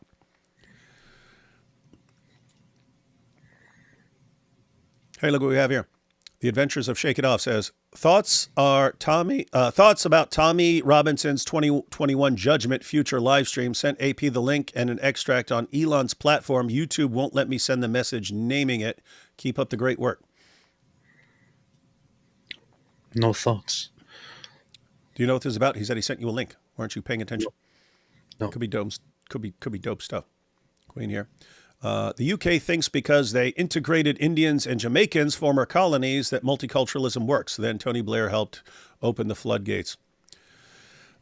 Yeah, again, multiculturalism can work to an extent, but you need certain rules and guidelines that everyone has to adhere to. And you're inviting people in who are taking advantage of the system, and they ultimately want to overthrow the entire system. Those are the people you can't allow to be part of it. New Maccabees and Crusaders fight together this time. Maccabees and Crusaders. That'd be funny. The hardest thing as an ex-Muslim is what is best way to navigate in this world and be a good parent so that my kids don't turn into left-wing degenerates. What are your thoughts or suggestions on this? You must sit them down to watch Ben Shapiro all day, every day. Exactly. Any thoughts on this, AP? The hardest thing as an ex-Muslim is what is best way to navigate in this world and be a good parent so that my kids don't turn into left-wing degenerates. What are your thoughts or suggestions on this? At this point, I don't really have any suggestions, honestly. Just to do your best. Not something that I can give a fantastic opinion on. Yeah, have a good relationship with your kids. Watch some stuff with them. Make sure they go to schools that aren't brainwashing them. Things like that. You can't love Western culture and at the same time want to fundamentally change it. Yes. However, I think there are some things that there are some ways in which going back or changing certain aspects because they didn't work out very well. Some things need to be maybe temporarily adjusted, which wouldn't necessarily mean fundamentally changing it, but going back to the fundamentals of your Western culture and society and looking for different solutions as opposed to the endless 100% liberal, democratic freedom. Everybody can do whatever they want, and everybody can have a say, and all that. Maybe you need to get rid of some of those and find something different in the fundamentals of your Western culture and apply those again until you get rid of those who want to destroy your culture from within. You heard it here, folks. We need to get rid of democracy and just have a king. Oh, let me guess. King AP. Yeah. Yeah, we don't see this one coming. Come on. Yeah, so guys, part of Western culture, part of what's good about Western culture is that it allows change. You have other places in the world that have not changed in any significant way in 1,000 years. So what a good thing about Western culture is having the right building blocks in place and then changing things that don't work. But yeah, over this past generation or so, that's changed too. Let's completely destroy all the foundational things. And guess what? If you've become the most powerful and prosperous parts of the world, I would say you got some things right, and you need to make sure you're protecting those things. And so when someone comes along and says, hey, you're the most powerful and prosperous area the world has ever seen, let's change everything from the ground up. Probably not the best idea. Did you say most powerful and prosperous Aryan? Area, you Nazi. Oh. Yes, we are the most powerful and prosperous Aryans. Monologic says, YouTube censoring me right now. YouTube targeting your videos. One video comment stuck at 666. You see, this is the proof. Oh, you this see. Is the proof. We'll take two more real quick, and then we'll jump back into this video because we want to see the good arguments. The UK police were too scared of being called racist to do anything. They should hang their heads in shame. Yeah, I'm making a rule. If there's any evidence of you turning a blind eye towards what was happening, go do something else. I came to this channel to watch some wholesome, educational, family-friendly Christian content. And what do I see? Everyone talking about boobs. Can't be helped. Can't be helped. All right, guys, we got some more super chats, but we want to get back to this video here. I'm just going to leave this up.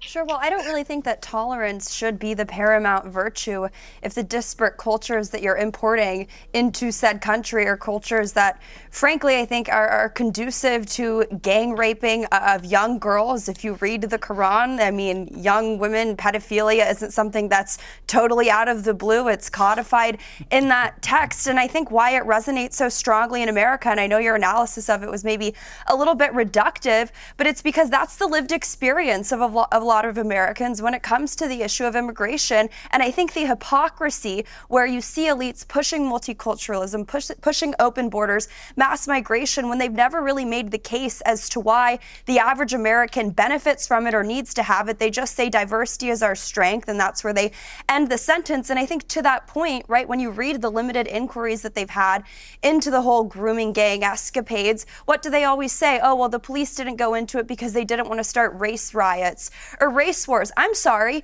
These are the same elites who have absolutely no qualms or no issue with bringing up, racialized incidents if it's a white person being the aggressor against a minority, just like what happened in the case of George Floyd. So it's very selective, and I think it confirms what a lot of people think here, certainly in the United States, with the agenda of certainly mass illegal, and I think we've also learned this week, legal immigration, that there is some level of replacement, I think, of American culture going on here, and they do it by importing cultures that have nothing in common with the West. And our leaders will say that assimilation is racist, it's neo-colonial, it's not appropriate to say that cultures that have different values and standards than us need to adopt the shared cultures of the country that they're immigrating to. So that is but not isn't it also true? Approach Isn't to it immigration also that works. okay? But That was quite possibly the most racist thing I've ever heard in my life. I agree.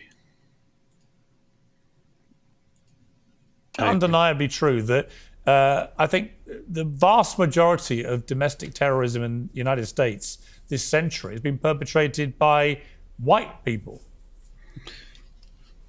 Well, that's only because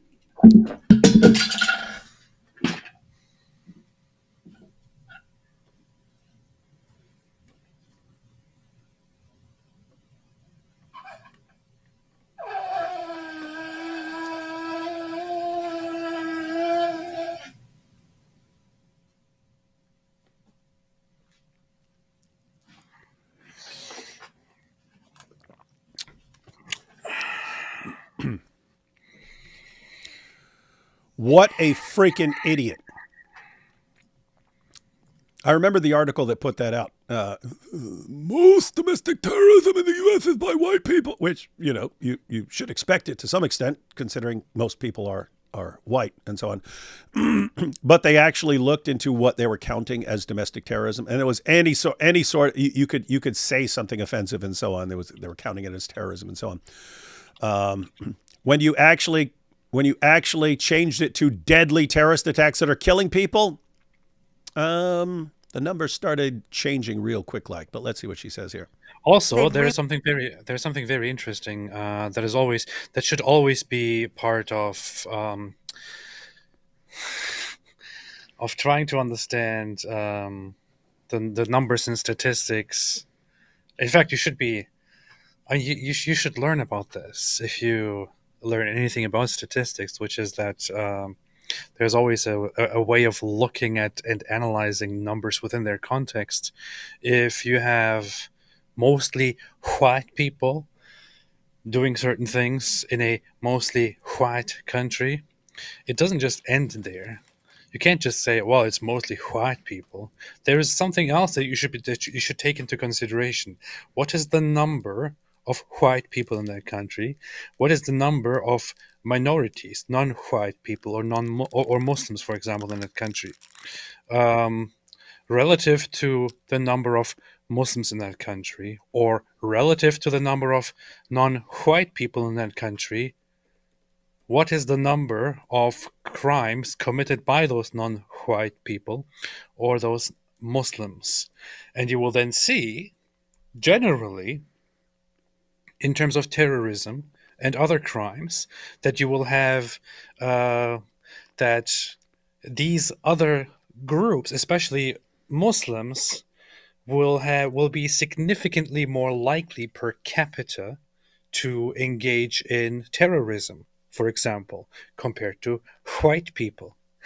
White people will be responsible for most of the domestic terrorism because there are also almost everywhere white people. They are the overwhelming majority. If you go per capita, then you will quickly figure out that, white people are less likely per capita to commit these certain acts, while the other peeps are more likely to. Why is that? Well, to figure that out, it would have to be a little bit racist and Islamophobic. So, yeah, and apart from that, there's an issue in which when you try to stop terrorist attacks, if they're random by random groups of people, by small groups and so on, hard to do something about that, right? If some so a Timothy McVeigh type, right? A Timothy McVeigh, that's your characteristic example of a white domestic terrorist. How do you stop that? Once you've seen it, how do you stop future terrorist attacks happening like that?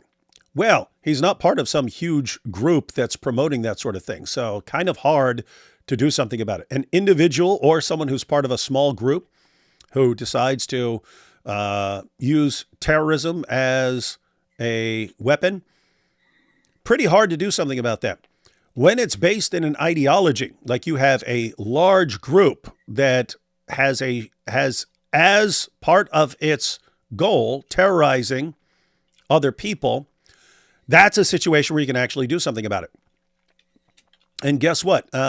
We kind of find patterns. We kind of find patterns when we start looking for the usual suspects, as it were. Where does this keep happening? So AP, you've had groups like the IRA that use terrorism as a weapon for long periods of time. You've done this before. What happens if you look up things like top 10? What is the common religion of like the top 10 biggest terrorist groups in the world? What happens when you do that kind of thing? It keeps a pattern emerges. This is the overarching problem with all of these discussions and so on. There are actual patterns and there are actual correlations. And whenever people try to point out the pattern or point out the correlation so you can get to the source of this, you're told, oh, but what about this? Okay, we're not talking about that. But this guy, because a terrorist too. Okay, we're trying to ask why this is so common with one ideology. Why? But it's not common. What do you mean it's not? Look, we can give you 46,000 plus Islamic terrorist attacks just since 9/11. But look, what about Westboro Baptist Church? These are the people who are the problem.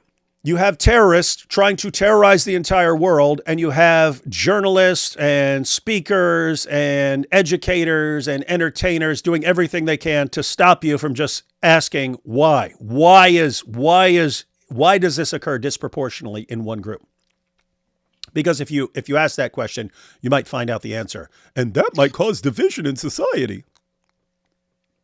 Here's a funny data. So based on one of the on one of those findings, one of those researches that revealed that, for example, so-called far right-wing extremist groups were responsible for 73% of deadly extremist incidents since 9/11.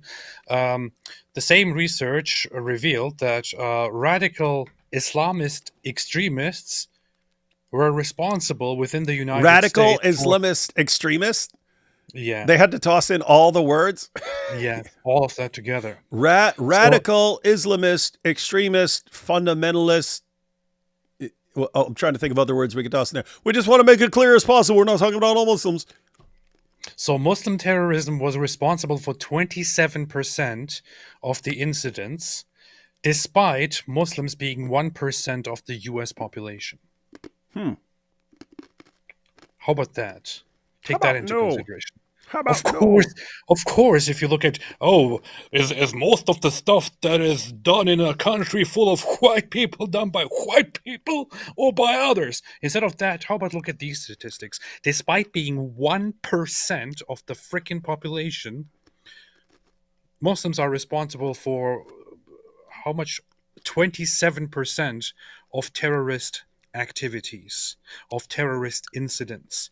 And then the deadliness, when it comes to the deadliness, it gets even more serious, because then suddenly the number of people killed in terrorist attacks since 9/11 is close or similar or nearly equal or something like that since 9/11. So the number of people killed by Muslim extremists, despite being only 1% of the frickin' population, is nearly as high as the number of people killed by non-Muslim extremists.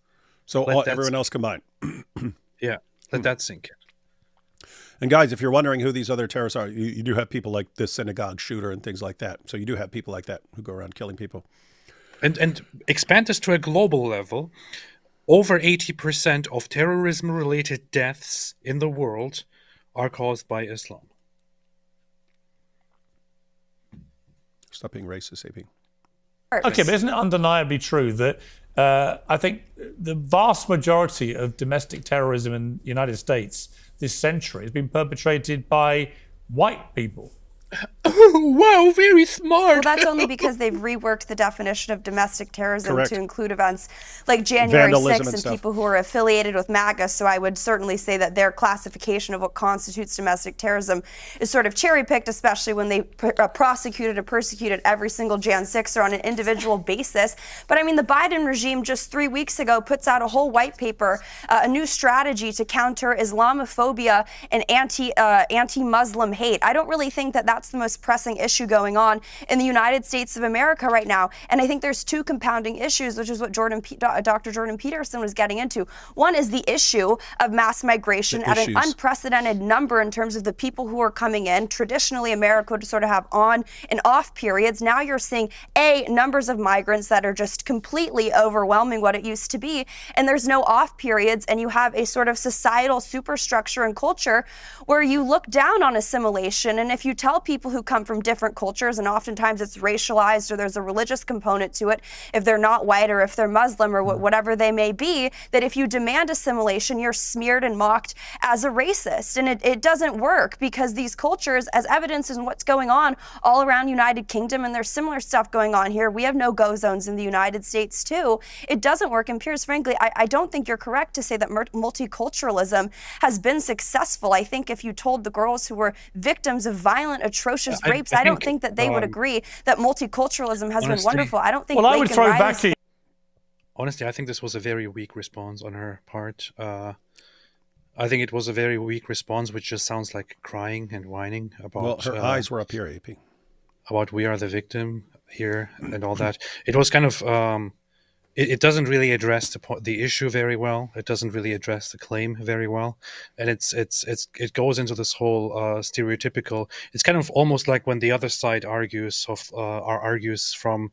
And does the whole victimhood game. She is also kind of playing the victimhood game here. I don't think this was a very good response. Could have gone into a much better direction of addressing the claim directly and talking about why the claim that most of the domestic terrorism is by white people, why this is misleading and wrong. So. She did. She gave a quick response to that, but yeah, then she went off in the other direction. But yeah, she pointed out that they modified the definition of domestic terrorism to include like everyone in January 6th. They're all lumped together. Okay, so they're lumped together with like they're in the same category as like the Bourbon Street terrorist. But here's the thing: they're all domestic terrorists. There's this one mistake that Americans often make when they get into discussions with other people, which is that when you go into things like January 6th and so on, these are things that that Americans care a lot about and feel very passionate about and have lots of discussions about. When you go and have this discussion with people from the UK, most of the people in the UK don't give a crap about that kind of stuff. So you need to address the discussion. This whole January 6th Republican Democratic centric. No, that was an answer to the thing. So he's saying, look, most domestic terrorists, and she's saying, yeah, because look at their definition. Look at the definition they use, which is exactly what I said. You take a definition of domestic terrorism that can include things like vandalism and things like that, and they say, look at the numbers. Oh my goodness, it's staggering. And you change it. Okay. Terrorists who actually kill people for their ideology. Now do the math, and you get some staggeringly different math, which means that people are messing around with the numbers. So I think that's a valid point as far as responding to him. But then, then she went on to other stuff. Yeah. Well, let's see. Powerful. Look, I would throw back at you this argument, which is that. I got into a lot of hot water in America many years ago over calling for gun control after the Sandy Hook mass shooting, for example. The vast majority of mass shootings in America are by disturbed young white men. Mm-hmm. Should we use that as a reason to take dramatic action against all young white men? I mean, that's the analogy I would use. My goodness, Pierce, I hope you're seriously not this stupid. This ties into what I was saying earlier. If you have someone who's part of a group and the group is advocating something, then you can go ahead and challenge that group and start talking about that group, right? If some kid gets pissed off and goes up and shoots up his classmates, how do you deal with that? You target all young white people? Doesn't make any sense. There's no shared ideology held by all young white people that is giving rise to this. What you have is if you have millions of young people and they're in situations where their ideas about what's important and so on over time are changing. You have some people who end up thinking life is meaningless in their teenage years and so on. What's the point of all this? I'm getting bullied. You know what? I might as well go out with a bang. That sort of thing can happen. What do you do about that? There's not so that's very different. Imagine you had some group that is advocating that young white people go out and start slaughtering people in the name of something, in the name of Jesus or something like that. And then they start doing it. And you notice, wow, this group is producing way more of this sort of thing than any other group in the world.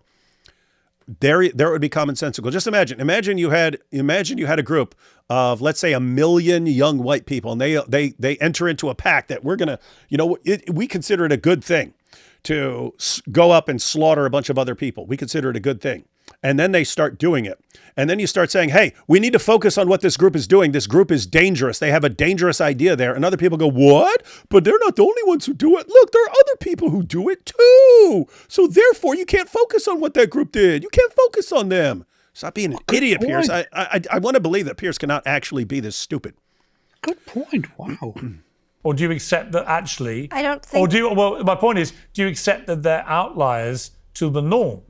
That they are extremists, these kids committing the Well, mass when shootings? 1 in 73 Pakistani men in that one town are engaged, I don't really even think that they're an anomaly or on the extremities. That is the mainstream culture, and it's certainly the mainstream culture when you're saying at an institutional level for police officers to be covering it up. To be clear, they were all almost exclusively members of the British Pakistani Muslim community.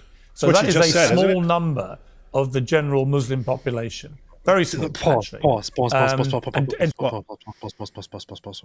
This is a very funny moment to me. So here the discussion, even from his side, shifts from but it's not just, but it's okay. But you're saying that there is a huge problem with the British Pakistani Muslims, but pause. But hold on. It's not Muslims. It's Pakistani Muslims. Okay. Great. Fantastic. So what have we established now? That there is a problem with Pakistani Muslims? That there is a huge problem with Pakistani Muslims who also happen to be, I think, 50% of the Muslim population in the UK, if not more? What a weird thing to pause on.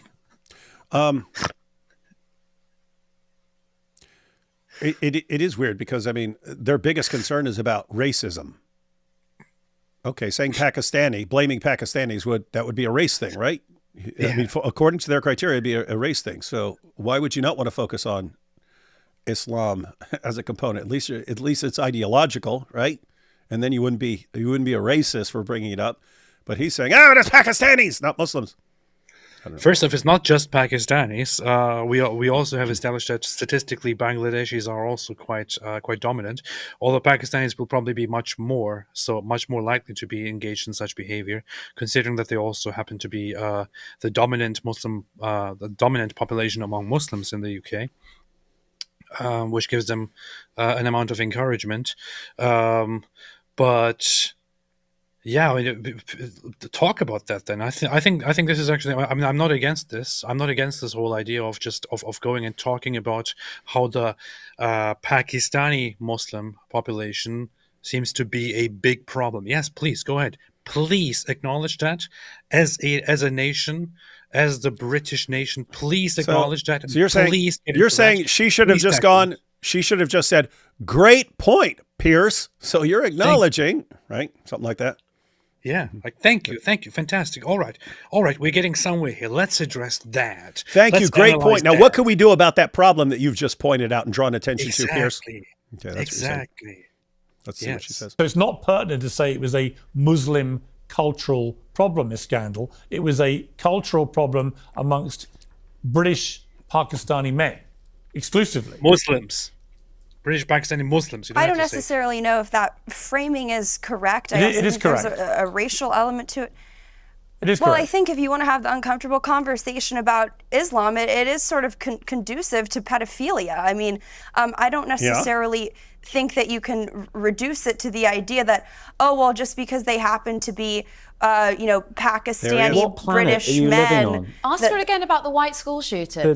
Where I read Do you hear that? Ask her again about the white school shooter. Ask her again about what did she say? She says, hey, there's something in Islam that makes pedophilia more acceptable. Okay, and she says, bring up the white school shooters. Did you understand the claim at all? What shared ideology do white kids share that is promoting something? I'm not aware of anything. If you know of something, please tell me. She's saying there's something in Islam that is promoting pedophilia. That is a question. She's either right or she's wrong. If she's wrong, please correct her. But don't just say, oh, but what about this? And it has nothing to do with that.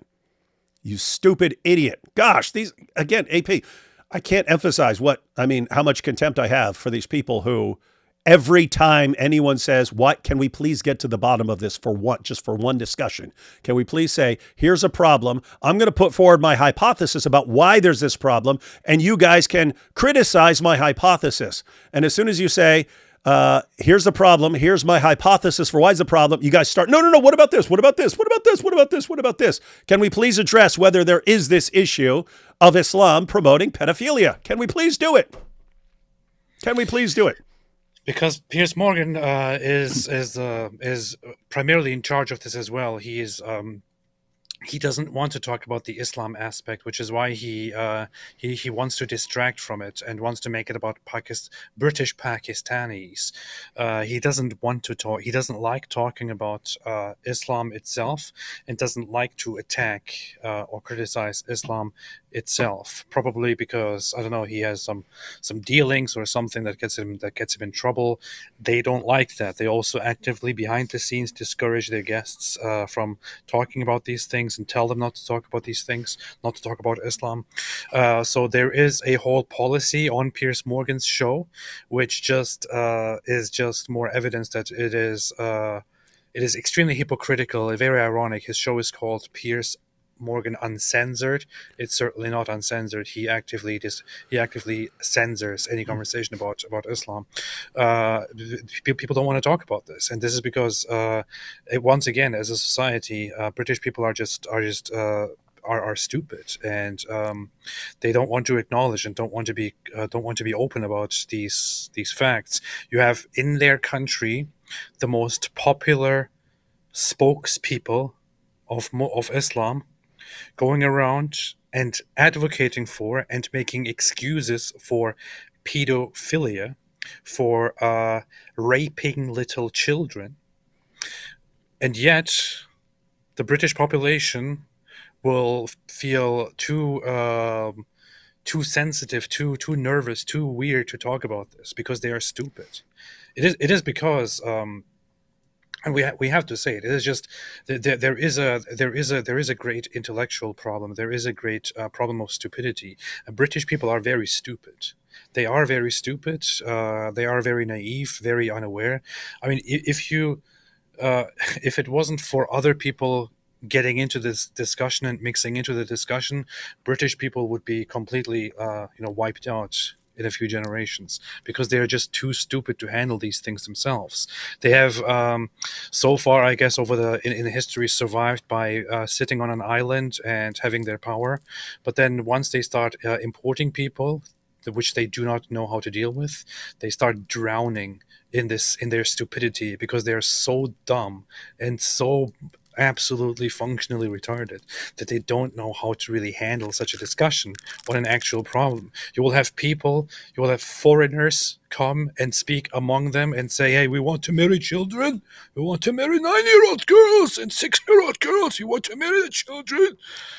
And they will say like, no, I do not think that this is about religion. I think, let's talk about white people then. Let's talk about white people then. Mm-hmm. I know some people are saying this is not about dumb, it's about leftists. No, it's not.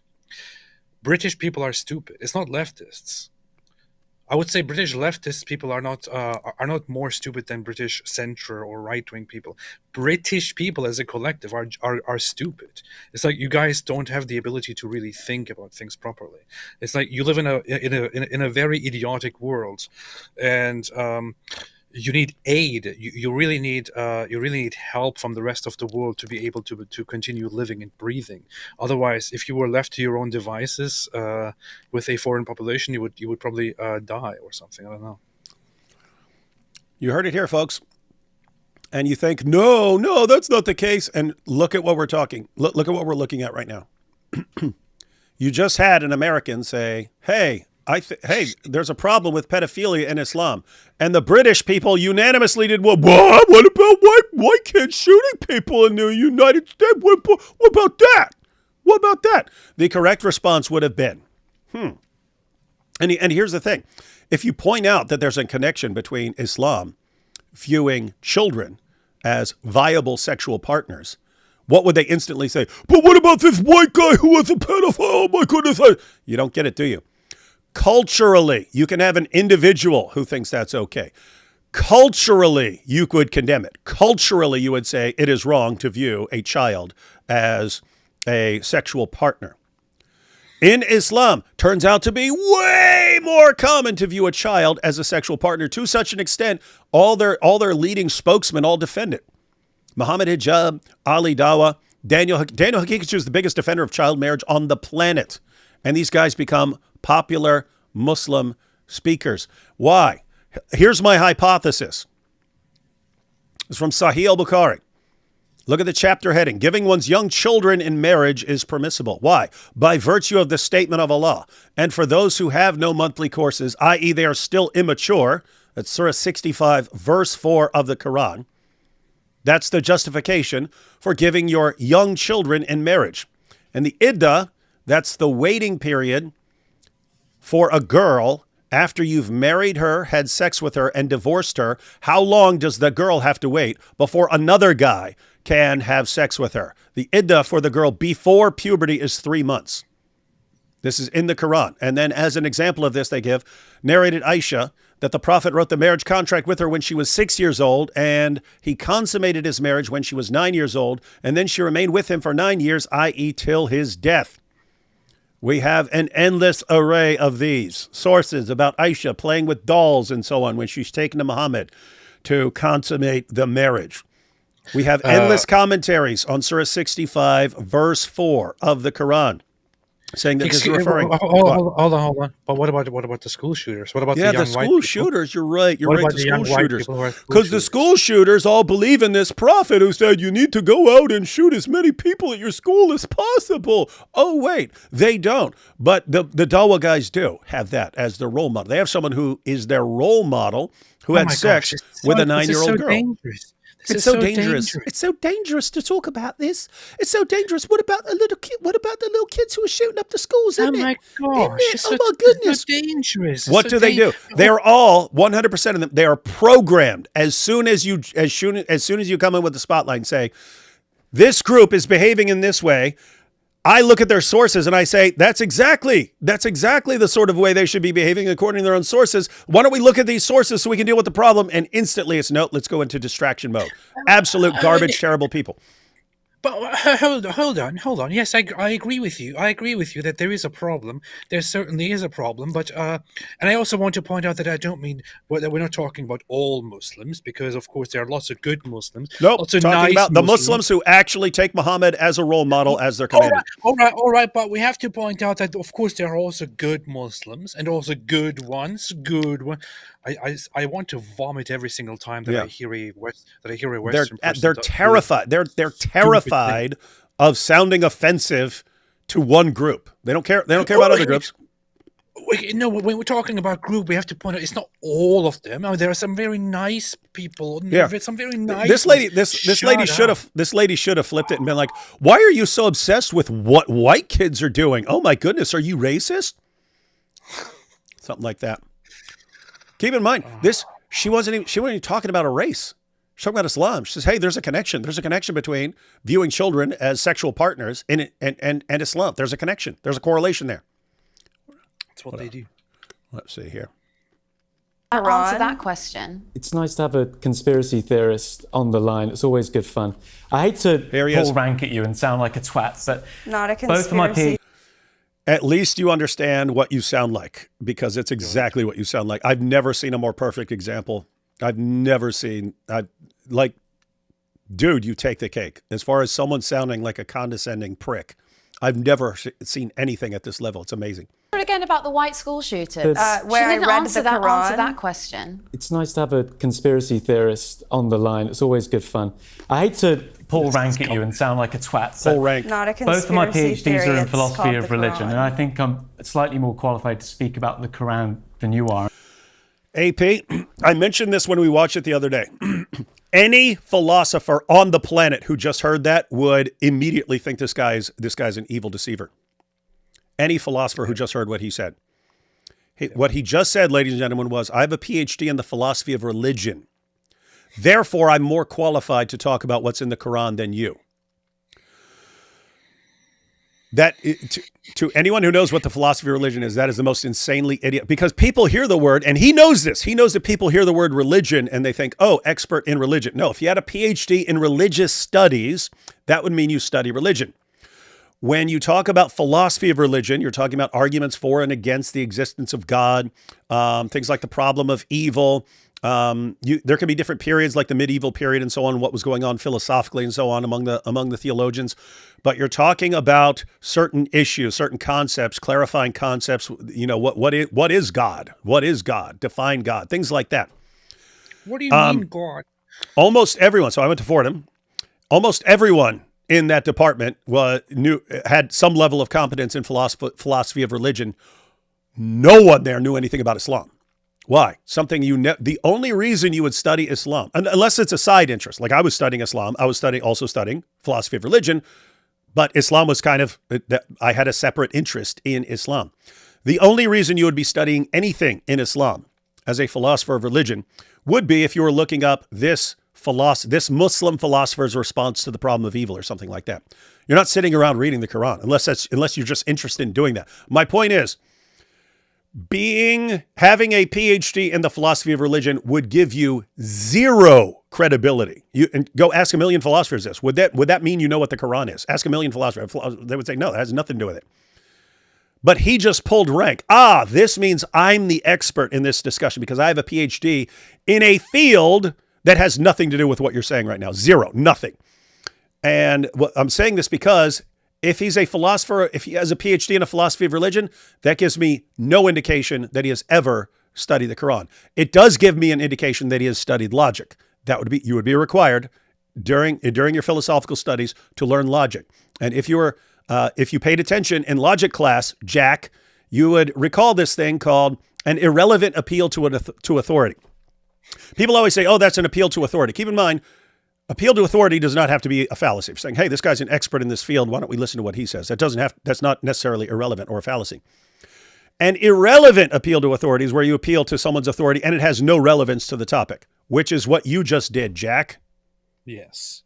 Embarrassingly so. You have brought shame upon the entire philosophical community for using your background in philosophy to act like this qualifies you as an expert on the topic of the Quran. You are not just a smug, repulsive, condescending prick. You are also a deceptive, evil liar. That's what you are, Jack. And an imbecile. And I can confidently say that both David and I, independently, are significantly more qualified to talk about Islam than she probably is. Booby girl right beside him probably is. Don't call him. What? Wait, what's her? Natalie Winters. Yeah. Natalie Winters. Yeah. Mm-hmm. Everybody here is much more qualified to talk about Islam than this smug, disgusting, sickening, freakish, weirdo, condescending prick here on display, who is presuming to have to be the authority to talk about this kind of stuff. Yeah, what a dirtbag! That's a dirtbag move. And I would challenge him to a debate. I did challenge him publicly. He has seen it. He has not reacted to it because he's a freaking coward. Yeah.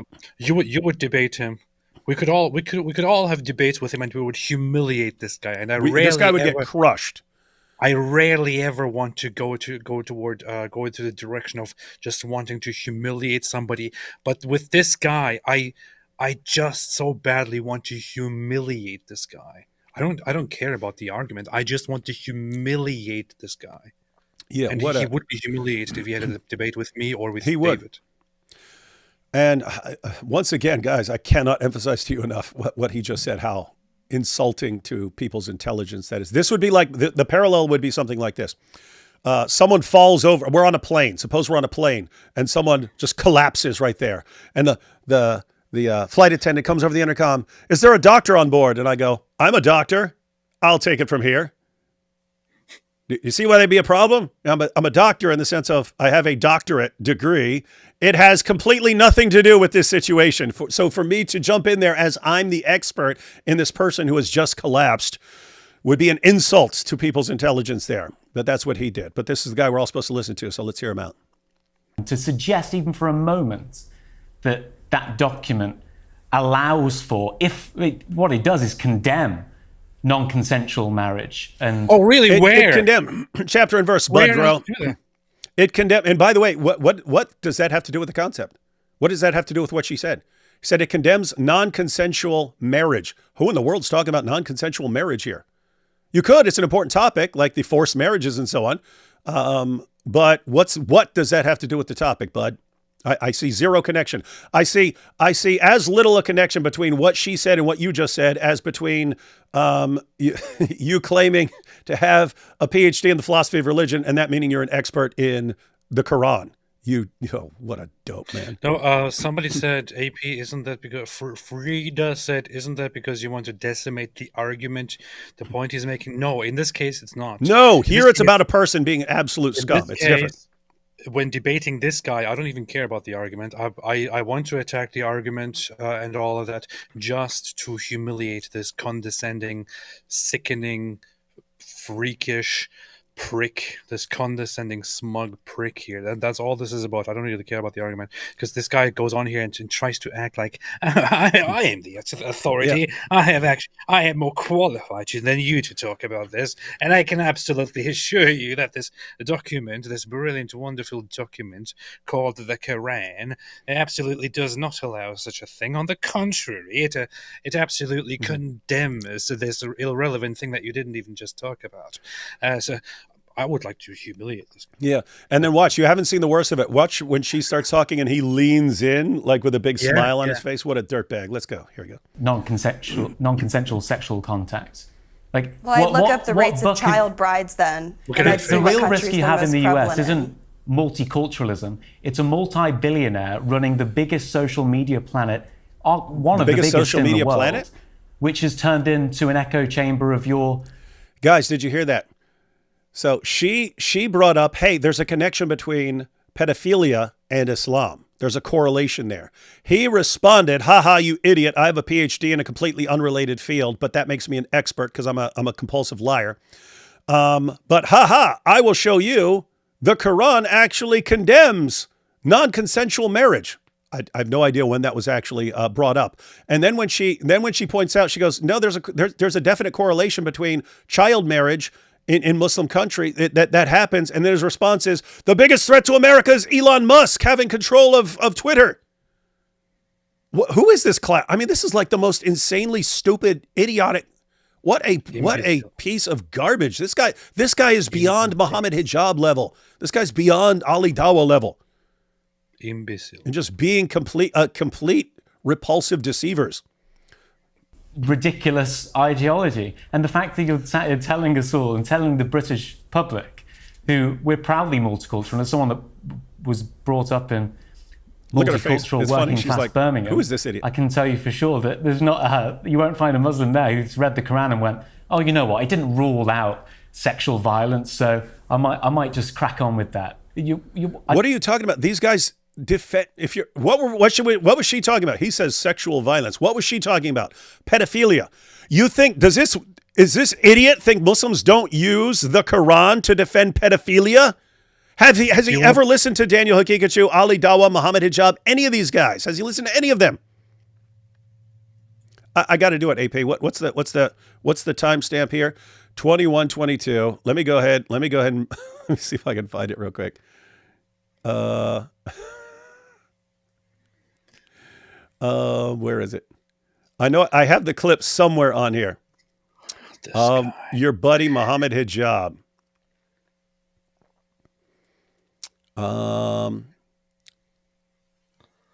Let's see.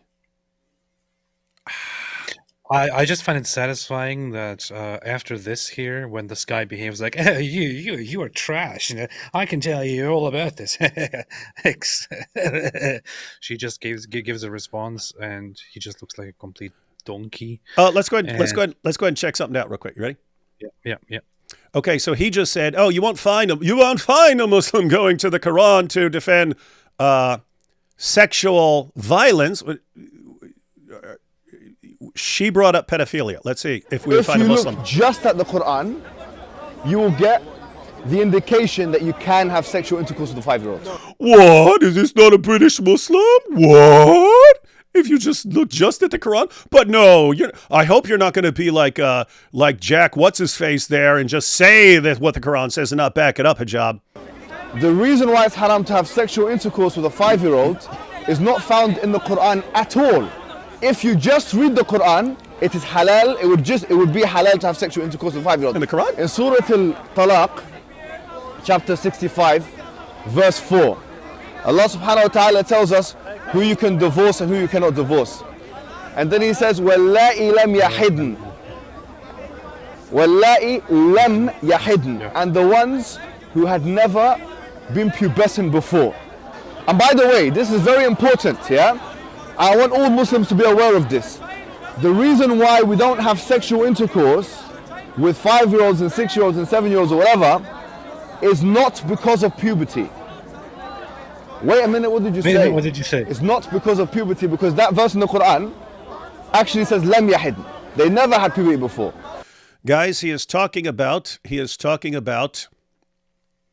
Surah 65, verse 4. And those of your women as have passed the age of monthly courses. So the question is, what about women who are too old to have a monthly menstrual cycle? For them, the iddah, prescribed period, so how long they have to wait after they've divorced before they can consummate a marriage with another guy. If you have doubt about their periods, is 3 months. And for those who have no courses, i.e. they're still immature.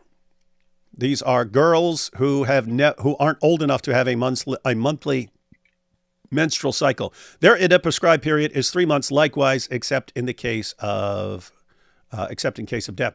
So anyway, he admits it right there. Good boy. Good boy. Yeah. So here you have the Quran allowing sex with prepubescent girls. That's what he's pointing out. What he's saying is say if we don't have sex with a 6-year-old or a 7-year-old or an 8-year-old, it's not because of the Quran. The Quran allows it. Saying we have to go outside of the Quran, look at the example of Muhammad and recognize that you might need to wait longer. As with the case of Aisha, he waited until she was 9. Good boy. So, guys, this is talking about sex with prepubescent girls. You have a Muslim right there saying, "Oh, prepubescent, you can it's halal according to the Quran," and you have this idiot on Piers Morgan saying, "No Muslim would defend this." Absolute terrible people here. Good boy. And just the smugness of pretending that he knows what he's talking about. What you're smoking, but I'd suggest that you do a course in religious. She's going to smoke him now in a second. What? She's going to smoke him now. Okay, let's see.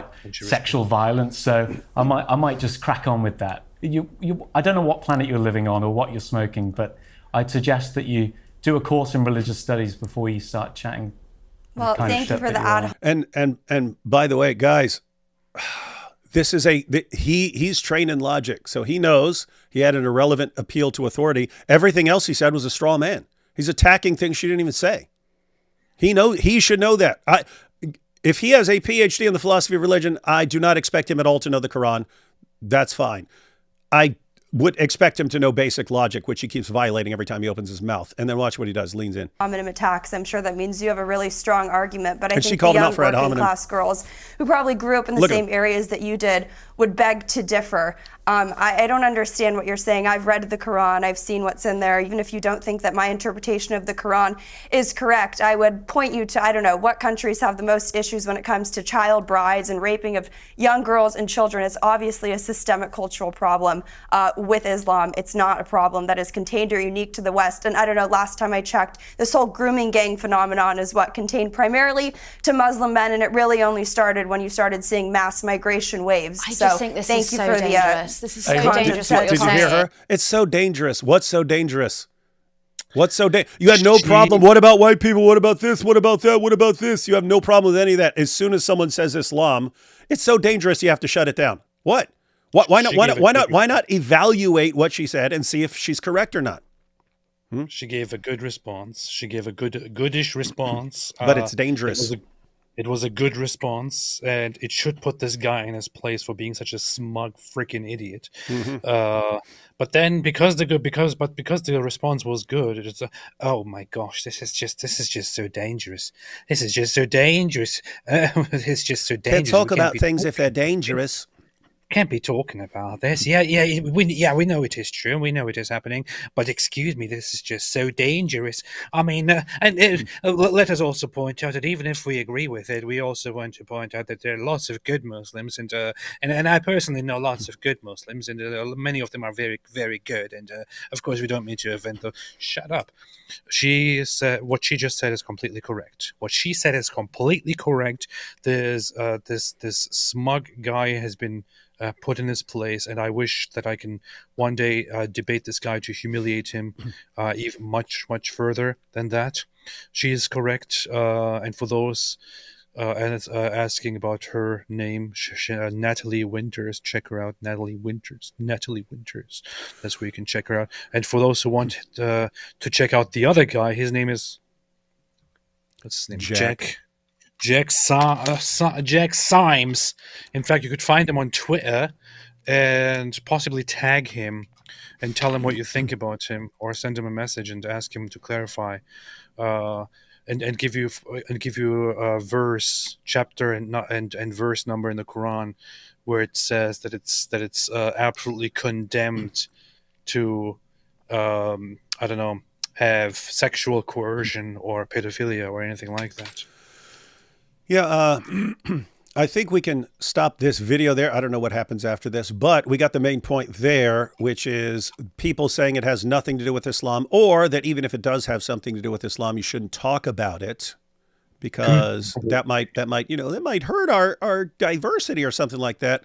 Gotta be a good boy. Yeah, what I want to do is take a quick look at some of the Muslim sources here, and we'll see why you might think that there's a problem. Jack. Hey, Jack, here's some reasons we think that this actually does have something to do with the Muslim sources. So you have Surah 98 here.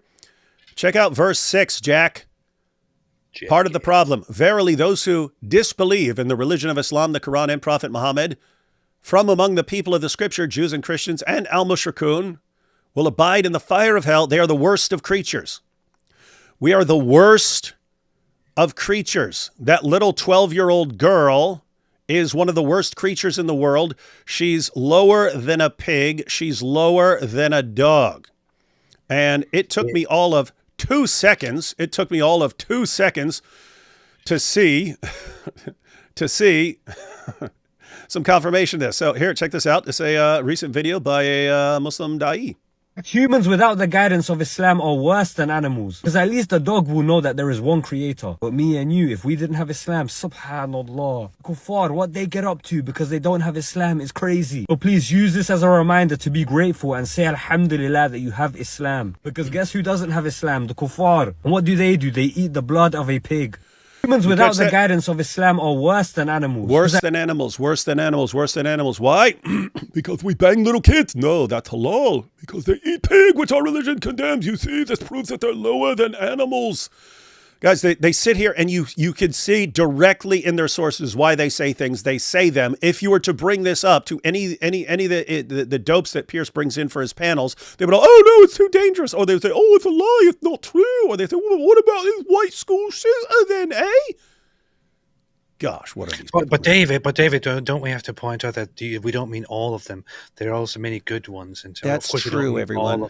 That's true. Thank you for pointing that out, AP. I just want to confirm that we're not talking about all people, everyone, in case you ever got that impression by nothing we've ever said. But you've just been trained to say, whenever anyone criticizes one thing about Islam, we go, oh, but you're saying every Muslim in the world? You've been conditioned to say that, so...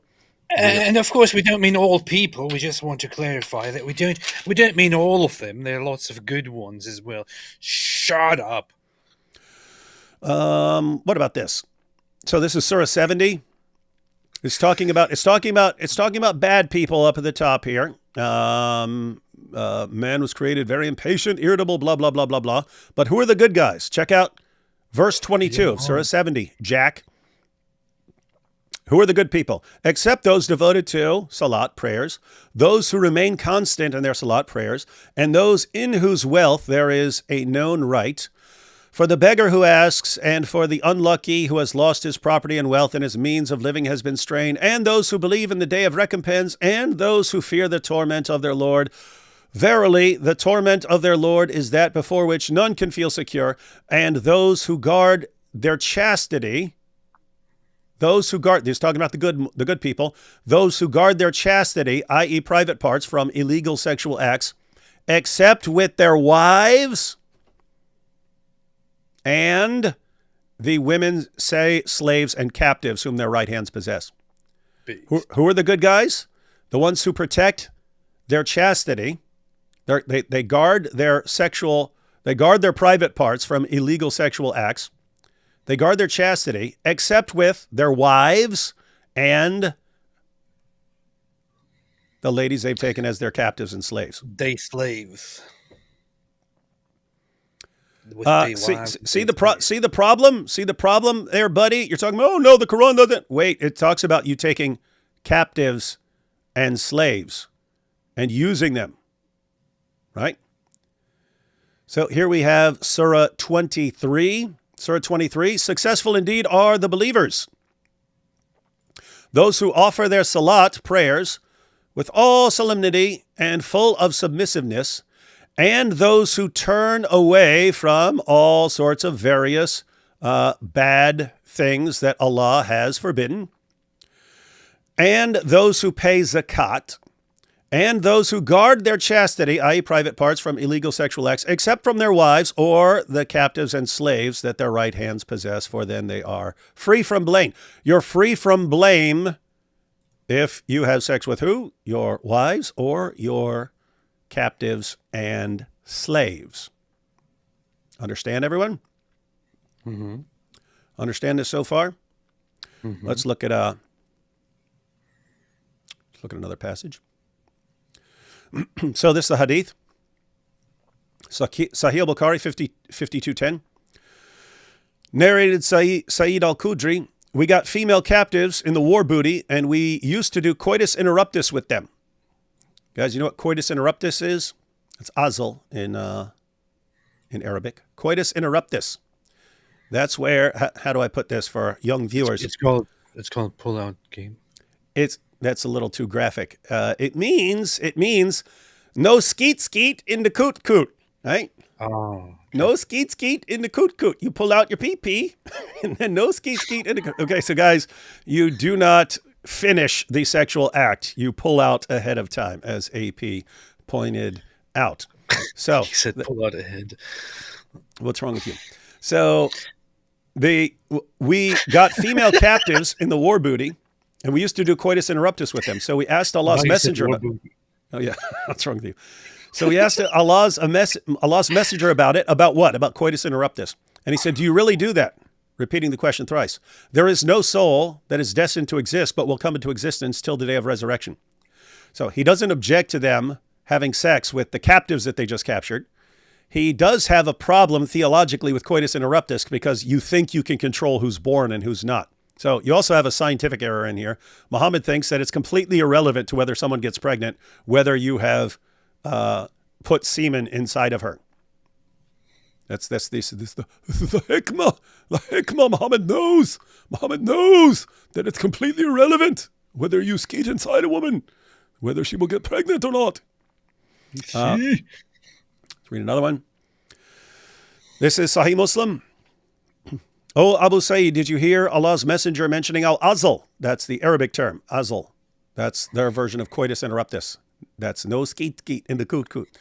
He said, yes, and added, we went out with Allah's messenger on the expedition of the Bil Mustalik and took captive some excellent Arab women. Oh, they were smoking. And we desired them, for we were suffering from the absence of our wives. But at the same time, we also desired ransom for them. Look at what's going on. Are these women they're planning to marry? No, they want to ransom these women. There are other passages in Ibn Ishaq that talks about them taking the women and then trading them for weapons and so on. So they want to get paid from these women, but they also want to have sex with them. So what are they doing? It's, okay, we want to have sex with them. We don't want to get them pregnant. So it says, we're suffering from the absence of our wives, but at the same time, we also desired ransom for them. So we decided to have sexual intercourse with them, but by observing azl, withdrawing the male sexual organ before emission of semen to avoid conception. See how easy that was, AP? You could have just said that. Yeah. But we said, we are doing an act, whereas Allah's messenger is amongst us. Why not ask him? Good plan. So we asked Allah's messenger, and he said, it does not matter if you do not do it, practice pull out, for every soul that is to be born up to the day of resurrection will be born. So again, his only objection is to the idea that you think you can control who gets pregnant and who doesn't. And by the way, this does not apply to goats. Yeah, it doesn't. Now everyone knows. Okay, we got three more passages here. So here we go. Surah 4, verse 24. And all married women are forbidden unto you. Talking about men. Married women are forbidden to you. Makes sense, right? Married women are forbidden to you. Save those captives whom your right hands possess. Wait, you can't approach a married woman for sex. Makes sense. That would be adultery. Save those captives whom your right hands possess. Wait a minute. You can, as long as they're among the captives. So if you capture a married woman, you can have sex with her. That's interesting. That's interesting stuff. Let's go ahead and see what we have here. Here's the hadith that gives the historical background, ladies and gentlemen. Here's the historical background. This is Sunan Abu Dawud. Abu Sa'id al-Khudri said, the apostle of Allah sent a military expedition to Autas on the occasion of the Battle of Hunain. They met their enemy and fought them. They defeated them and took them captives. Some of the companions of the apostle of Allah were reluctant to have relations with the female captives because of their pagan husbands. So guys, if you don't know the historical background here, we read the passages about them taking sex slaves and practicing azl with them because they wanted to ransom the women or sell them and so on. So they didn't want them to get pregnant. They knew they were allowed to do that. Those were situations where they killed the men in battle and then the wives are left over. In this battle, they captured the men and the women. And so now they're thinking, okay, well, these aren't just women whose husbands are dead because we killed them. These are women whose husbands are still alive. What do we do here? Because now it's adultery. Now we're not just having sex with our widowed sex slaves. Now we're having sex with women who are still married. So isn't that adultery? So they waited. So look, some of the companions of the apostle of Allah were reluctant to have relations with the female captives because of their pagan husbands. So Allah the Exalted sent down the Quranic verse, and all married women are forbidden unto you, save those captives whom your right hand possess.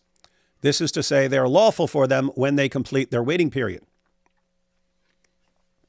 Everyone get that? Captives. You can take captives. And what do you do with those captives? You can have sex with your captives. It's not just your wives, it's your captives. It's in the Quran, it's in the Hadith. We read Surah 4, verse 24. Married women are forbidden unless they're your captives. And then what happens when we look at the historical background? It's specifically, hey, we captured these women, but their husbands are here. This is adultery. What are we supposed to do? No, you can have sex with them too. So you can have sex with your captives, even married captives. It's all fine, right? Another Quran verse here. When a man and a goat love each other. When a man loves a goat. Surah 33, verse 50. This is specifically about Muhammad. O Muhammad, verily we have made lawful to you your wives, to who's lawful for Muhammad to have sex with. We have made lawful to you your wives, to whom you have paid their mahar, bridal money given by the husband to his wife at the time of marriage, and those captives or slaves whom your right hand possesses. Who can Muhammad have sex with? His wives and his slave girls, his sex slaves. We haven't, guys, you see this in the Muslim sources, the story of Safiya after they conquered the Jews at the Battle of Khaybar. Muhammad and his companions tortured and killed a man, Kanana, and then Muhammad takes his wife, Safiya, as his bride. One of his Muslim companions actually stood guard outside the tent all night in case she tried to kill him. So what did he do? He tortured and killed a man and then takes the guy's smoking hot wife back to his tent to have sex with her. That's what you do. Nothing to be concerned about here. Nothing to be concerned about here. And then I'll just put up this from Tabari. This is another example of one of Muhammad's sex slaves. The Prophet admired Ibrahim, that's Mary the Copt. She gave birth to a son named Ibrahim who died shortly, but they called her Ibrahim, who was fair-skinned and beautiful. He lodged her in Al-Aliyah at the property nowadays called the Mashraba of Ibrahim. He used to visit her there and ordered her to veil herself, but he had intercourse with her by virtue of her being his property. Hippity you're my property. Yeah, the footnote there says that this shows that she wasn't married, she was a concubine. So she was his sex slave. He had intercourse with her by virtue of her being his property. So guys, you have in the Quran and the Hadith, you can take captives. You can take women and girls as your sex slaves. Remember, Daniel Hakikaju said there's no age limit. There's no minimum age for this. Didn't he say that in his debate with IP? So there's no minimum age for taking a sex slave. This is so dangerous. Oh my gosh. Yeah, it's so dangerous to be pointing this out, right? So guys, now put all of this together. Non-Muslims are the worst of creatures. Allah doesn't love them. Allah says he doesn't love them. Allah says in the Quran, he has no love for unbelievers, right? So Allah has no love for these 12-year-old girls. These 12-year-old girls are the worst of creatures. They're garbage. They're lower than insects. Does Allah care a whole lot if you squash a bug as you're walking along? No. He cares even less about these non-Muslim women and girls. So take that as one idea. Then the fact that you can take sex slaves in Islam. And then what's the third component? The third component is, in Islam, as we've already seen, it's perfectly acceptable to have sex with children. Muhammad had sex with a 9-year-old girl. The Quran allows you to have sex with prepubescent girls. We already saw Muhammad hijab saying you can't go around that. You can't go around the fact that the Quran does not establish puberty as some sort of requirement. Put all of those ideas together. The non-Muslim girls are complete garbage. We can take them captive and do what we want, and it doesn't matter how old they are. Put those ideas together. What do you get? Hint, grooming gangs. Now, the only thing you can say in response is, well, the Quran doesn't talk about going to some other land and then, just taking their girls and doing what you want with their girls and so on. You're right. The Quran doesn't specifically talk about that. Why? Because they had no concept of that. They had no concept. In other words, why do they have to conquer the people first before taking the women and girls as their sex slaves? Why do they have to conquer them first? Because people would have protected their women and girls from there. You had to conquer the people first, then take the women and the girls. You had to conquer them first. Why? Because even the pagans would have protected their daughters from these guys. They had no comprehension of a land where you can go and they won't protect the daughters. They had no idea what you were talking about. What if you'd said this to them? Say, hey, we keep doing this thing where we go out, we conquer the 10, we beat all the men, and then we take the women and girls as our sex slaves. Yeah, of course, that's what you have to do to get the girls. Okay, well, there's this other land over here. Did you know that we can actually go over there? And if we actually get over there, they'll basically open the doors for us to rape and gang rape and drug and pimp their little girls who are the worst of creatures. They're complete garbage before Allah. And Allah doesn't care what we do with these girls. He actually likes it because we're showing our religious contempt for them. But they're not going to lift a finger. In fact, they'll actually help us. In fact, they'll help us cover it up. We could get away with it forever. They had no idea that sort of thing was even a possibility. What this means is that the police and the leaders and so on, and even the people who look the other way, they're worse than the most pagans Muslims could have even imagined. And that's another reason they have no problem doing this to you. If that's how you are, you're so pathetic culturally. You will not protect your own daughters. You are proving the Quran right, that you are truly the worst of all creatures, and therefore we'll just walk in and take your daughters. There's nothing you're going to do about it because you're garbage before Allah. You're garbage to us. You mean nothing to us. That's what they're saying. And what happens when you try for 5 seconds to point this out? But what? This is so dangerous. But what about the little white kid who going to shoot his school up? What about that? What about that? Change the topic. Absolutely reprehensible. We have to clarify that we are not talking about all Muslims here. We're not. We're not. The good ones as well. There are lots of good ones, and we're not talking about every single one of them, of course.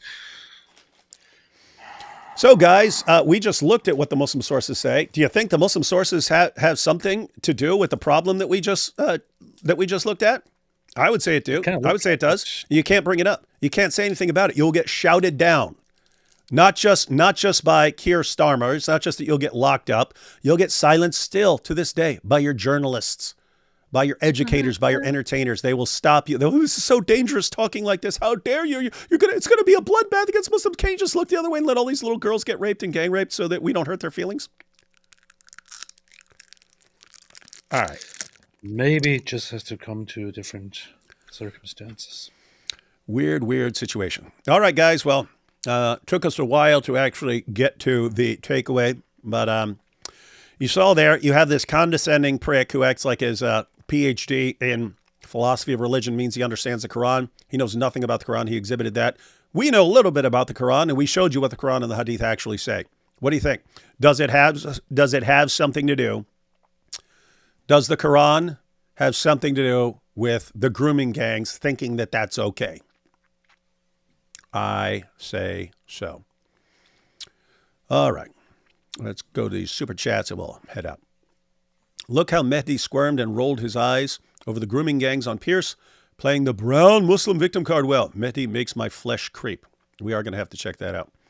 AP Gaming, when the Global Dizzle Initiative will be humiliated by the Prophet of Nod. That's a nice Command and Conquer reference. That's a game that I grew up with. Soon, inshallah, I should start a gaming channel. You heard it here. And no one dared disturb the sound of silence. Fool said I, you do not know silence like a cancer grows. You did point out one thing earlier, which is that that the British people are even more wicked than the pagans of pre-Islamic Arabia. Well, you said they're all stupid. Yeah, no, I agree with you. I think that British people as a collective, so the United Kingdom, Great Britain, British people are. I mean, if I had to choose between the pre-Islamic pagan Arabs and British people, I would choose the pre-Islamic pagan Arabs. But what about all the British people and a cow? I would choose the cow. I'm not going to eat a bunch of British people. Why would I do that? You're gonna get in all sorts of trouble from British people. I'm starting to think multiculturalism is not the end goal. Multi is the tool. It is being used for something. I think it is to somehow increase growth. You can view it as a tool. Ali Dawa would love this stream right now. I'm not sure when you posted this, but probably when we're talking about doing stuff to kids. I must say the left's version of The Handmaid's Tale had a scorcher of a surprise twist ending. What, banging all the kids? I was raped by Muslim, harassed by countless, Montreal taken over by them now. Men like this who laugh at how unsafe we feel makes me sick. Love you guys. I'm sorry that happened, and wish you all the best. And I hope for a future where Western people get their crap together and their senses in order and start taking care of their people as much as the pre-Islamic pagans did. I should make a video about that. Like you guys are actually, from an Islamic perspective, already like extremely messed up. You guys are worse than the pagans because at least the pagans would protect you had to fight the pagans to take their daughters. This is why I posted earlier today in the morning that you see, when somebody else made this point, that there was this screenshot that I shared, which I thought was hilarious, when Mohammed Hijab made this post where he said that if we increase our birth rate, then we will soon be so many people, and so many people here and so many people there. Our number is our strength. Yeah, and then you gave the And most evil response I've ever, the most cold-blooded, heartless response I've ever seen in my life. No, I saw somebody else posted a response to that and said, if numbers are your strength, then why couldn't you free Palestine? Yeah, And that then was somebody that was a good else, point. somebody else in response to that said, because they their pants when it comes to Israel. I saw that. That was And all funny. I thought that was brilliant, That very, was very, brilliant. very nice. And that gave me the idea of that gave me the thought just of pointing out how it is real. It is true that when it comes to Israel, the Islamists, they are horrified. They are absolutely terrified. They can't quite play the same games with Israel. They are terrified of Israel. They are scared of Israel. They run and hide. They don't even feel bothered by the West. They don't feel bothered at all by Western police, by Western authorities, by Western governments. They don't care. It's like a fly on their shoulder. That's it. Just a small annoyance. I thought That's you were it. talking about your horrible, cold-blooded, heartless response when Hijab said, "But it's our numbers," and you just said, "But numbers can be reduced." That was messed up. You, sir, are cold as ice. I think my response is almost ratioing his post. It's funny. Searching Deeper says, "I am shocked at the British. This convinces me there are demons behind Islam. Not only behind them, behind. I think it's like there can be demonic, like for people to be this intent on not exposing the people who are raping their daughters. I think that's demonic as well. The British, being atheists, have no power to resist evil spirits." Good point. "They aren't going to do anything scary, There is a unbelievable." demon behind me. Come and kill him. Nice try, Turk. In your face. So, Did not see the OnlyFans maiden's tail coming. powerful. I wouldn't mind burying my Zabiba in her Zabuba. Just kidding. Well, you better be kidding, because that would not be appropriate on this channel. AP, don't crash out yet. What crashed out? Dr. Jack Symes was the man on Pastor Sempa's computer in Uganda. Deep cut. I don't know what that means. I have no idea what that means either. Natalie, eye candy, but also mind candy. Natalie, eye candy, but also mind candy. That's funny. Atheists inherit peaceful country. Atheists import millions from violent failed states. Atheists, our country is failing. We cannot understand why. Well, it's not just atheists. It's a lot of other people too. It's not just atheists. It's a bunch of people. It is very much the secularization, but it's also in general Western people, Western atheists, seculars, Christians as well, and so on. Yeah, it's I was talking about it when you had your brief exodus earlier, AP, but I was pointing out that in order to have multiple cultures existing side by side, you kind of have to you have to dial up your tolerance, and you have to lower your lower the degree to which you actively like lash out at people who disagree with you and so on. But if you go too far, you lower it so much that they could be like raping your daughters in front of you and stuff, and you wouldn't lift a finger because well, who am I to judge? Who am I? No, I don't want to be racist or anything. Happy New Year, gents. You two helped me steer clear of Islam during the time it was being influenced. I was being influenced by Dawah and their deceptive tactics. Thank you. It's what we do. Powerful. It's what we do. Jews are just 2% of the U.S. population, but make up the majority of victims of religious hate crimes in America. Yep. And they're way at the top. More Christian victims than Muslims. Can we get a music video for AP's WAP remix? I'm working on it. I'm finalizing the the remix. It turned out very, very nice, actually. That's Wob. That's Wob. That's the weak book. But Yeah, I was suggesting weak as a book. follow-up, weak prophet. Oh yeah, that should be done too. But I'm working on a Wob remix. It's almost done. I think I have come to a decision to Prophet, have a final prophet, version. prophet fits the meter though better. Yeah, but yeah, that's a future project as well, inshallah. I bet it'd be dope. AP Music, everyone, be sure to follow it.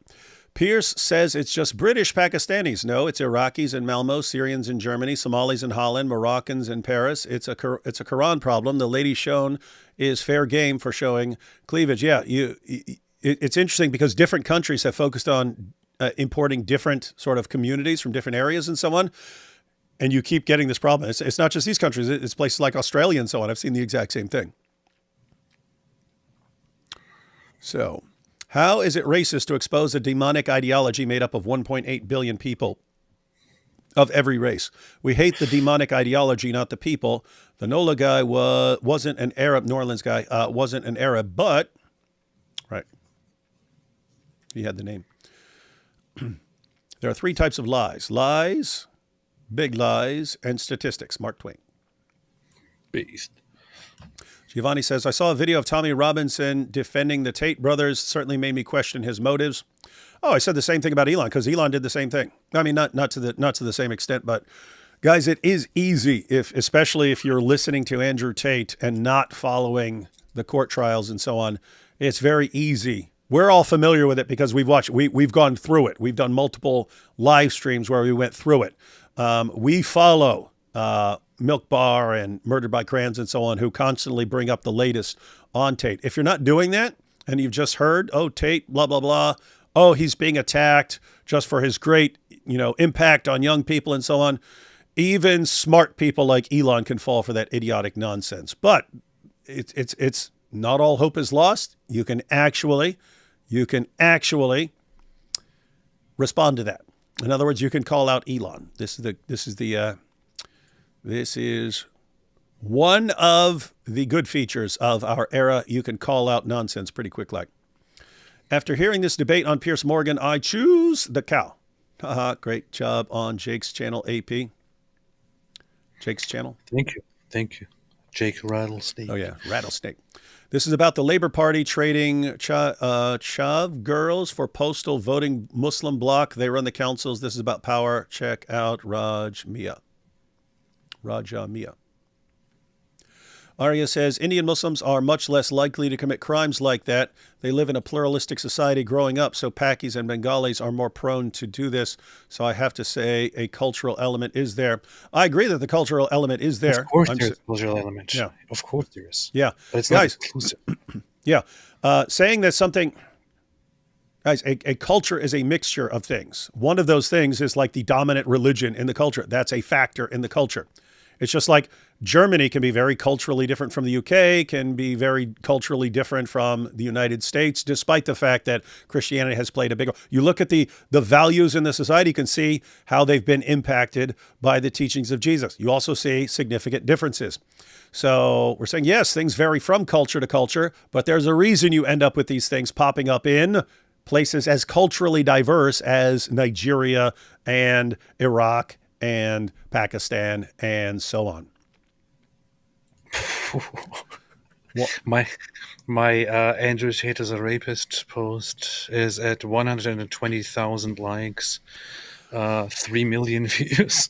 Everyone, before you turn in for tonight, if you're on X and you have not checked out AP's viral tweet exposing Andrew Tate, definitely do that and be sure to share it and share your own thoughts on whether Tate is the greatest man in the world or not. Raj here says, I got a fever and the only prescription is more shofar. It's true. Powerful. Let's get David and AP on the Piers Morgan show. Yeah, good luck with that. I have a feeling that the fabric of reality will rip harder than Mo ripping Aisha's. Very distasteful. Sahih al-Boob Kari. Everybody always wants to talk about poop. Chef AP's next specialty dish, marbleized Jack's meet decorated with vegan shredded PhD in philosophy of BSism. That would be very nice. Yeah, we want to talk. I even invited Jack when I posted like noon that we're going to be doing this, and I invited Jack. She has a great set of arguments. She looks like she has bags of fun all the time.